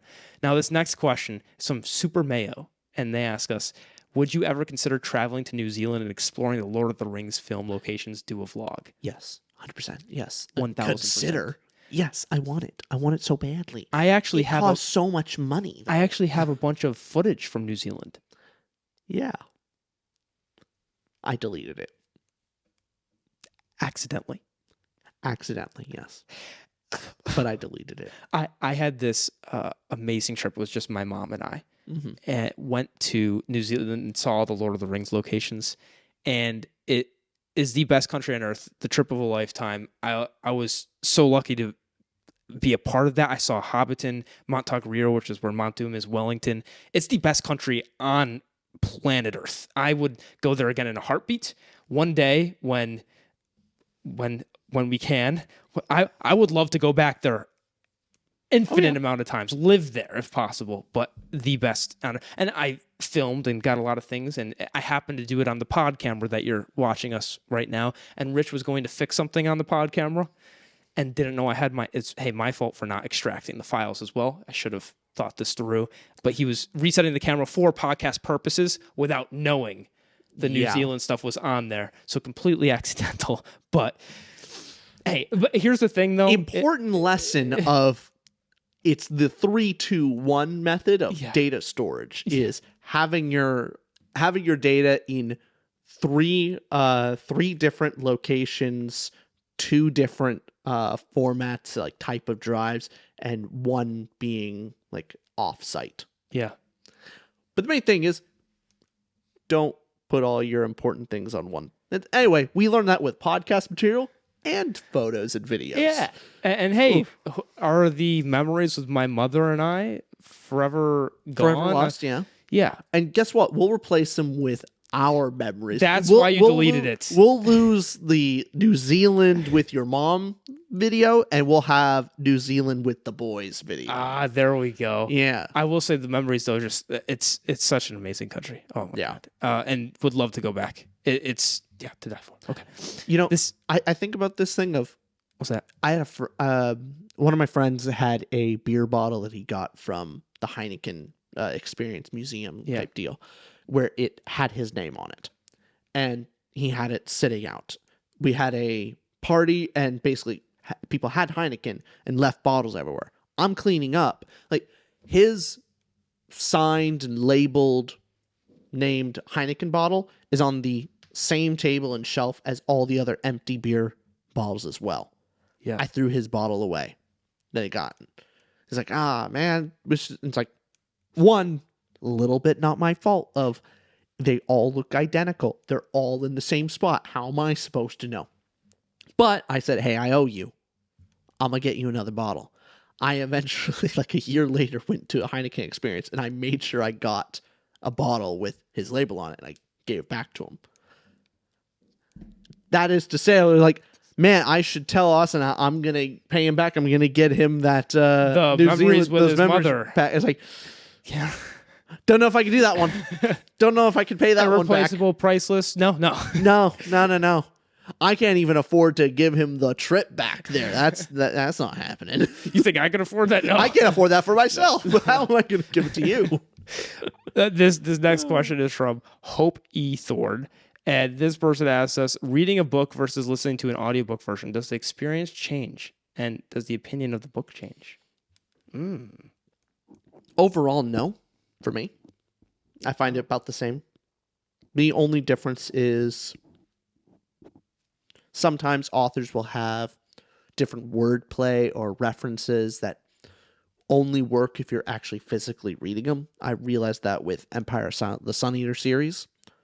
Oh, Lord. I find, like, I talked about it before, but Daemon versus Demon.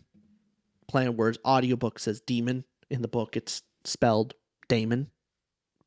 Computer reference, blah, blah, blah. I didn't catch that with the audiobook. And then there's also sometimes you get a really great narrator and it just elevates the story to another level. So to me, roughly the same with some different caveats. Okay. How about you? I would say it depends on the narrator. For me, I very much need somebody that has, energy is the wrong word, just not as monotone. And so an audiobook I can love or be neutral or hate depending on how it's spoken. It can still be very professional and have a great voice, but I like to have a narrator in my head that conveys how I think I would read it when reading the book. That helps the most. So if I'm reading a book, I kind of have this own voice in my head of what kind of pitch I'd do or what kind of this I'd do. And when a narrator speaks in a way that I don't think I would have done internally in the book, that throws me off because then I'm going, okay, I'm no longer thinking that way. But other than that, I would say the audiobooks are just great because you can listen to them more. You can't always sit down and physically read. You can multitask. Oh, yeah. That's why audiobooks are great.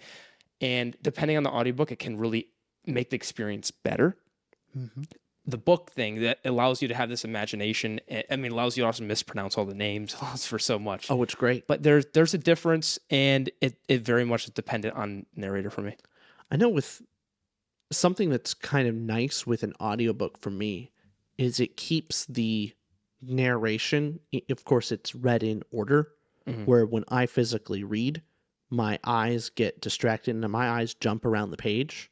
So I don't know if I have a very clear internal narrator in my head when I read, and I have to, like, I read too quick and I read the bottom of a paragraph, then have to jump up, and I kind of jump around. And ultimately, not all the words I say in my head, I just kind of understand. And you start reading sentences at a time. Not words. Yeah.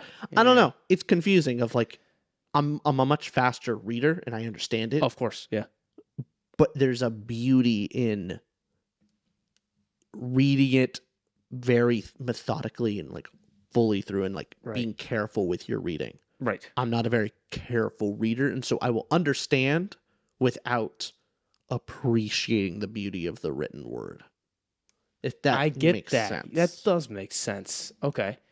That's why I can like an audiobook, because it forces me to appreciate the narration. That makes sense. Okay, cool. Though this next question is from Widden Gwit, and they ask us, while reading, do you feel like you're being productive, or do you feel like it's 100% entertainment, like watching a movie? Oh, used to not. Used to felt like just entertainment. Yeah. Now it's productive. I need to read. Yeah. It's a productive activity. It's a valuable thing. Like, I will put off other things. Like, nope, sorry, can't do that. I gotta read. It's important. Gotta go. Gotta blast.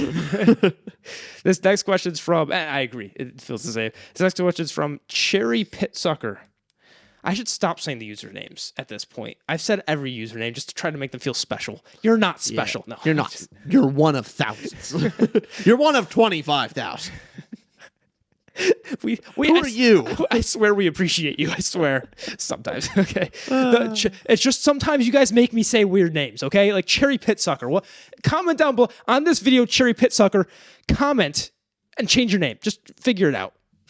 So they ask us genuinely, how do you find the time for dating /friends/reading as much as you do? How do you find the time, Rich? Oh, for me, I don't. That's the answer. There is no time. There is no time. It's just books. That's what I'm doing. Yeah. I'll let you know when I figure it out.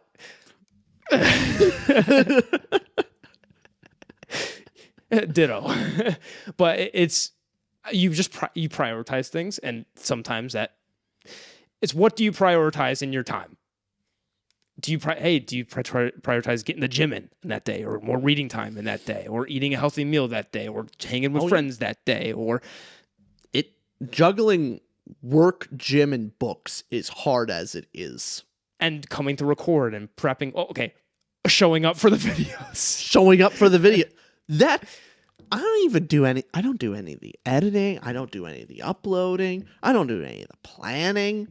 I just show up and I'm beat as a dog. I'm trying to balance everything sucks. Balancing everything's very difficult, and we'll let you know when we hit 50K. We'll have the shit figured out. We'll have it figured out. We'll have an answer for you. Okay, we got it. 25K. We're still working on it. This next question is from Jesse P904 and asks, "Do you all have suggestions for easy to read starter fantasy books?" And appreciates what we're doing. Thank you so much. Give a quick bang. Dungeon Crawler Carl. Great starter. Just fun fantasy novel. It's pretty darn quick. Narrator on Audible. Fantastic. It's only available on Audible. I looked. I spent a lot of time trying to find it. You could go to Sound Booth Theater, but I think it's an episodic format. Anyway, point being, I gotta say, little disagree. Little bit. I like the book. I'm about to finish it soon too. Great fun. But if it's a starter, it's a lit RPG. It's very much a specific subgenre. Where I would try to go broader, wouldn't you? With more of a if they're just starting with fantasy, what do you think would be a more lit RPG is a very niche thing in fantasy. You get what I mean? If someone's going to go in with that.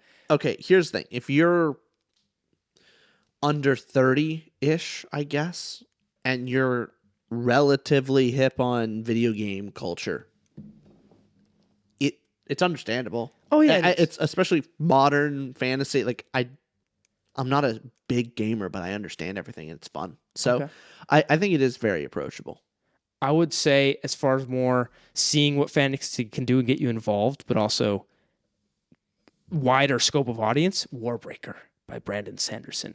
I think that's a great starter for both Sanderson and fantasy, where it's not a novella, it's also not an epic. It's that sweet spot, has a spectacular story with some great characters and just really interesting world. I can see what fantasy does. But Dungeon Crawler Carl, I'm not gonna. That's a great book. Yeah. I'm just saying, for starter, I'll disagree. Slight disagree. Slight not X to pay respects. What was that meme? Oh God, I seem so out of touch now. F for respect? No, I thought it was press X. Oh my God, what was it? I mean, was that the meme was like F's in chat. It's like F's for respect, I believe. Oh, then that's what I'm doing. Something. That's a weird reference. I don't know if that one works. Yeah, I don't know either. That's on you.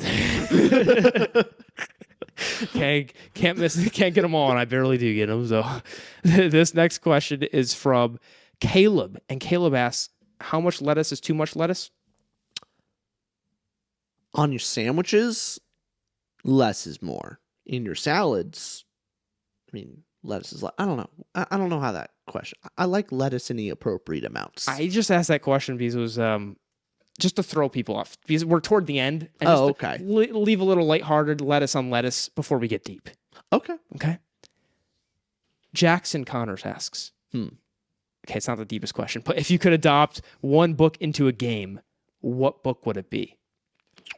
Do we want to cheat and say Dungeon Crawler because it's literally a game? It's literally a game. Yeah. It wouldn't make us very fun game, though. You know what I mean? Yes, it would. It's a more fun story. That's such a fun game.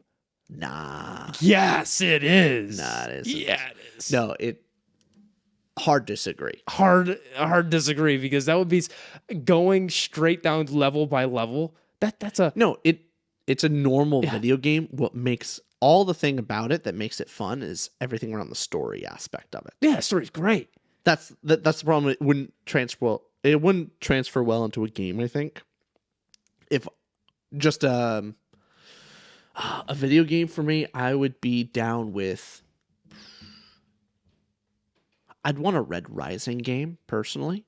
Going across, like, okay, Peak Darrow, going around and actually like conquering planets in the You know Iron how to Ra- teeter my totter. I mean, Ugh. imagine a bit of Helldivers, but you're in an Iron Rain. Like it kind of works. You did that just to get me on board, and Like I'm on board. I'm so on board. imagine a plot line, like a bit more of a single player action story. Helldivers, but a little bit expanded for single player campaign. Okay, That's what I want. Okay. So you combine that aspect of you're in the Iron Rain, you're going down the tunnels and like landing on the battlefield and conquering the planet. Then you also get some space battles, Battlefront 2 stuff. That'd be my game. Yeah, you know how to convince me.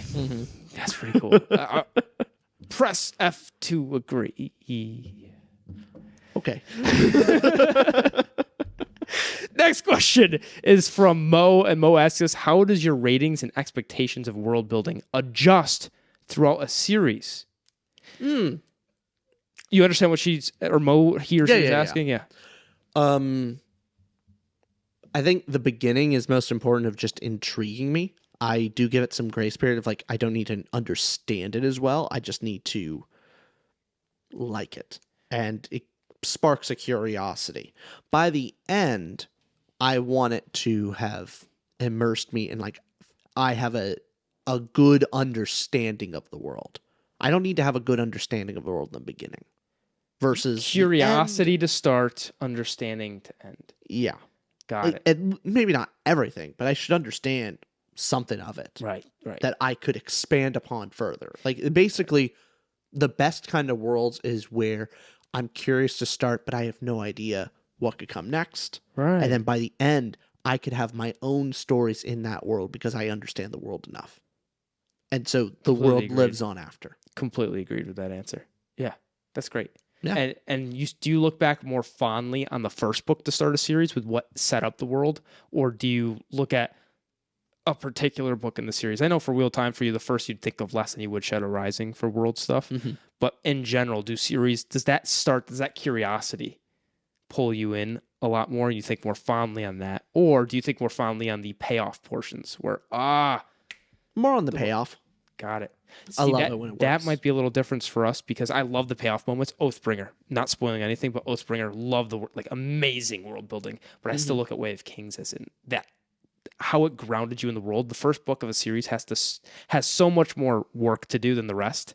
Has to establish you with characters, world. It has to establish everything from the get go, and especially that setting and world. So I look fondly on book ones as that. I love that curiosity aspect a lot. And also because some series I could be so curious to start, and the world building by the end gets interesting but that curiosity portion where I was able to imagine how this world would be is so much more exciting for me. Actually, Red Rising book 1, I love the world building in book 1. Even the more world oriented latter, the newer books in the series, they're good. They're good. But Red Rising sparked so much curiosity, and by the time I got some answers, the answers weren't up to the same degree you had in your head. And my curiosity, exactly. Now, this next question, we're have a couple more questions here, and then we'll be back with part 3. No. But this question is from Dreamer and asks, if you could only reread 5 books for the rest of your lives, which 5 would it be? And we have to share the 5. We have to share it. Okay. So, if you could reread 5 books for the rest of our lives, now how do we practically do this? So, is this a book that we both have had to have read and then we reread it? Or we get to pick a book? Let's just pick a book for 5. Okay. I think up there we pick the Bible just to have it. Like long book, lots of stories. That'll take time. Take time. All good stuff there. Other than that, Lord of the Rings. Would you want that? Well, if we're counting we can't count it as one, so no, that would take 3 books. It's in one book format. Yeah, but I think that's cheating a little bit. I have it in one book. That's one book. Fine, I accept it. I was trying to make it harder on us. No. All right, the Bible, Lord of the Rings.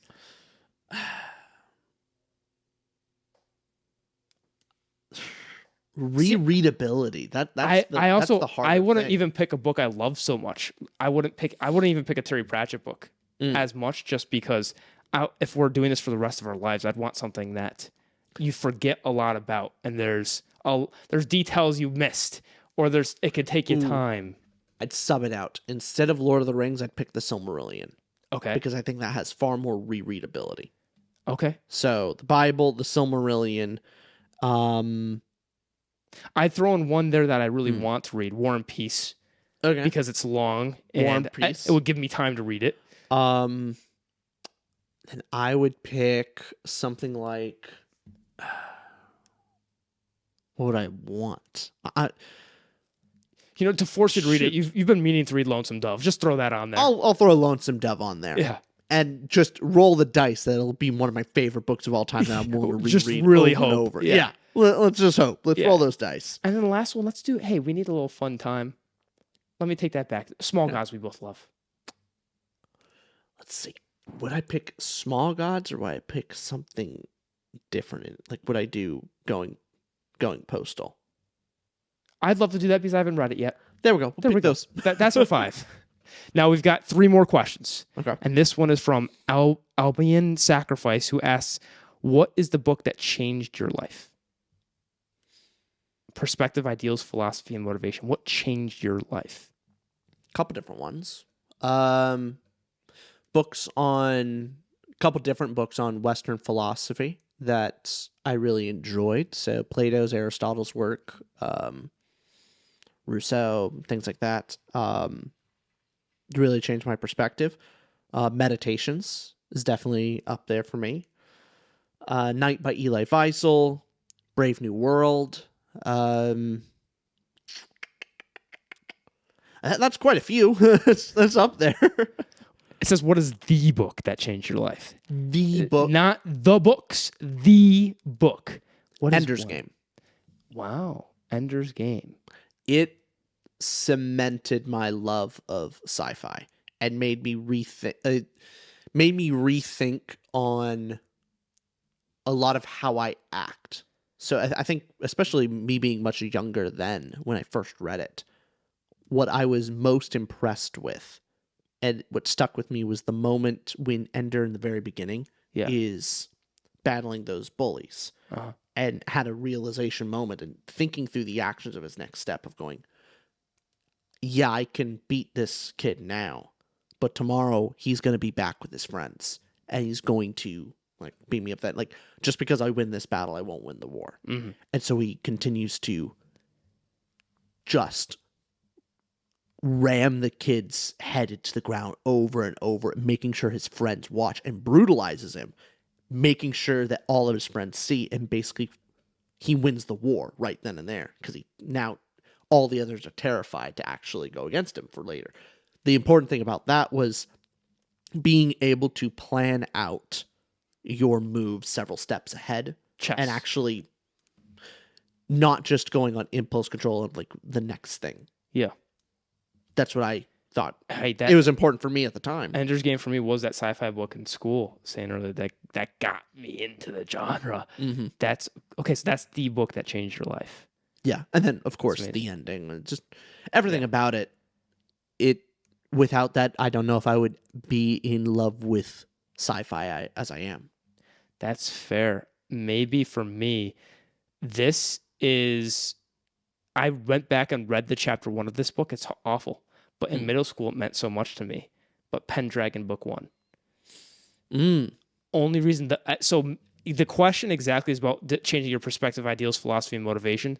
So I'm going to give a different answer than this, but I will say without Pendragon Book 1, I think that got me into epic fantasy. And all the fantasy following after that gave me that little taste. For perspective, ideals, philosophy, and motivation, what changed my life? I would say change is a hard word to answer because a lot of the times the books that connect with you can make you rethink, can make you think, but maybe they'll emphasize. So a book for me because I know you've mentioned meditations. I don't think that really changed your mind. It more gave you more reason to think in certain ways. Some you take, some you leave, but whatever it might be. It gave me the structure and the words of what I was already thinking, going down the path of. Yeah. But it allowed me to be able to think it in a better context. Right. But if I had to pick one book, it'd probably be that one. It's the one I most, like, of philosophies, it's the one I most subscribe to. Yeah. Definitely allowed me to shed many of my other mental burdens. Yeah. So. Yeah, that's great. I mean, have you ever seen the meme where it's Aragorn and it's you sitting with your therapist? Aragon. So it's I'm doing it for you guys at home. Thanks. You're welcome. So it's where you're sitting with your therapist and you say to your therapist, like, oh, I just feel so weak. I feel so weak. I have to always rely on my friends. And the therapist said, did Aragorn rely on his friends?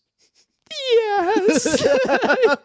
Yes, he did. But what story for me would have to... So it's a little bit cheating to say the books because I watched the movies first, but Lord of the Rings was impactful on that end. As far as a book goes, it emphasized the way I feel, but the Stormlight Archives in general, in particular, Way of Kings and Oathbringer, didn't give me something that didn't change. Hey, not committing suicide. Like it didn't change the way I think. Like, oh, I want to die. Yeah. No, but it gave me such a powerful totem pole to always think back on. Of you think I have it tough. Think of Aragon. Think of the characters in Stormlight. Think of Kaladin, Stormblast. If Kaladin can do it, so can I. Yeah. And then I don't want to spoil anything in the series, but Oathbringer changed my life. I would say the most.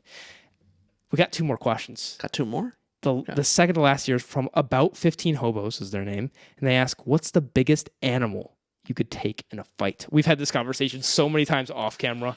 Oh, yeah. This is, Do you agree with my answer? This is a great typical guy question. You agree with my answer of I think we could take on, if we're talking about taking on in a fight, you'd win more than 50% of the time. That's what our measure is. And I think a large doe. I'd agree with you. I think I can maybe take down a deer. Yeah. That's a strong maybe. Over 50%, I would say large doe, but in season, if it's a deer with antlers, you're losing most of those fights, most likely, especially if it's up there in poundage. Yeah. I would say a large doe. That's fair. Maybe deer in the off season. We'll see. Yeah, no, that's probably the best answer. Okay, the only thing is maybe I could take out a crocodile. Oh, I see. Like, the only reason I say that is I've seen it done. I've seen it happen. I see why you're saying it, because it's not like you're going to go right into its jaws. Isn't there a way to get on top of the clamp or something like that? If they're not in the water, like, you can get on its water, you're screwed. Water, you're dead. Yeah. Dead. Yeah. But oh, you know what? This is time to make fun of our roommate Justin, who thinks, commenters, if you've made it this far, to know you've made it this far, let us know if you think you could beat a Komodo dragon in a fight. Because our roommate Justin is convinced he could take on a Komodo dragon. He's a moron. He's delusional.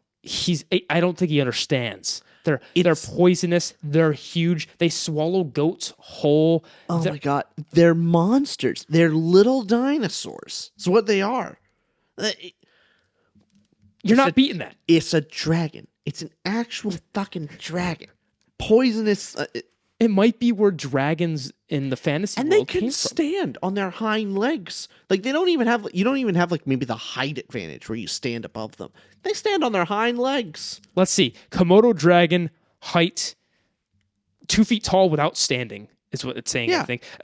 When they stand 8 to 9 feet tall and they weigh close to 200 pounds. And yeah, that's not human 200. That's animal 200 pounds, not human 200. That's not muscle. Mm-hmm. That's jaw strength. It has height, weight advantage, and just general biology of, its bites are poison. Its jaw is significantly stronger. It has claws. You're dead. We're taking a large doe. We're agreed. Oh, yeah. No, we can maybe do that. This last question, I had to end it with this for our 25K special. It's from JT Josh, our patron. Thank you, JT Josh. And also check out our Patreon link in the description down below if you're this far. Just give it a look, a little gander. You can join book clubs every month where we discuss. What's our one that we're doing soon? So this would probably already happen by the time this is up, or it's very close. We're doing Kings of the Wild, and we're having that book club discussion. That's going to be fun. We'll see what happens next month as well. But this is from JT Josh, and he asks us, when it's all said and done, what do you guys want to be remembered for? Whether it be in terms of the YouTube channel, artistic pursuits, careers, or anything else, what impact do you want to have left on people? I mean, true answer is I want to be known as being a good father. That'd be what I'd want. If I can successfully do that, then I've done enough. Thank you. Thank you for tuning in. You didn't give an answer. You gotta give one. I can't be the only one giving out the truthful There's no better answers. answer than that is the problem. That's Okay. a perfect answer, Rich. There's a reason why we're friends. We have similar ideals. Being obviously in your family respect, that is the biggest ideal you could have, to be a husband and father. And Being a father. This is maybe more controversial. It's more important to be a good father than to be a good husband. I disagree. They're both important. Well, no, but they're both if I'm going to rank, if I'm going to tier list them, Yeah. like they're both S tier importance. Yeah. But I put father above husband. I wouldn't. And also, I've thought about this deeply. Where if someone asked the question before of the three people you love most, your mother, your wife, or your daughter, on ranking in importance. Obviously, they're all, you would not say one's better than the other, but it's looking at the three most important women in your life. For the woman's perspective, it would be your father, your husband, your son, right? But we're saying from the guy's perspective, your mother, your wife, and your daughter.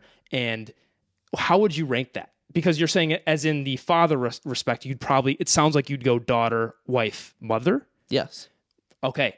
The difference I would do wife, daughter, mother. And a lot of that being I think it's very difficult to be a good father if you don't have a good relationship with your wife and you're not raising the child alone. It's more so when it's prioritizing your kid, the only way to actually be a good role model and father is that you're on the same page with the spouse you picked forever. Yeah. And to that respect, you'll be spending your life with your spouse before and after your kid's there. You're always gonna be a part of your kid's life, but that's your life partner. Your kid is the result of that love. And that's sure. I get we both would love our wives, and also it's like here's are different. I'm not saying you wouldn't do this. I'm saying that I've thought about the question, and just that's the way I've thought about it in a relationship. That's all. Sure. For me, it's just when you have a kid, they become the pinnacle of your priority and responsibility. Everything else, it comes second. It's at least how I see it. Like even your spouse, there could be circumstances of, yes, you may love your spouse, but your spouse may be getting in the way or maybe harming your child. And that if you have to choose between your child and your spouse, I think it's a responsibility to choose your child over your spouse. Here's why I'd also disagree, because we're saying if you have to, right? Yeah, we're saying ideally everyone's loving and this is great relationship. But the situation of, I mean, hey, my parents are divorced, and my mom definitely I love my parents to death. And my mom definitely prioritized me over the relationship. And a lot of reasons. There's reasons she got divorced. I'm not saying they're not putting fault. There's a lot to explain behind that, but just giving the thing of if you prioritize on the kid over your spouse, you can neglect the spouse and lead to a divorce or lead to something negative happening where everything's put on the child. Whereas if you put relationship first, the kid will benefit regardless. It's more so if you focus kid over relationship, you get great kid relationship, but the detriment to your marriage. Whereas you focus on the marriage and you get the success of the marriage and via that your child who's going to see a loving relationship. Because what you want to do for your kid is show the role model importance of, look, this is your mother and father, and this is the relationship I want you to have one day, because our job is to raise you and to also find a good husband or wife and have a career that you want and be long-term happy and find fulfillment. Maybe do better than I did, son, daughter. And that's my answer for that. But it's a good answer. But hey, the answer is love everybody. Wow, what a way to end our 25K special with saying we hate our wives or daughters in different respects. Yeah. That's what we said, right? Yep, basically. That's what I heard. Also, you're basically what we're trying to say is females need... Bye, everybody. Bye, everyone.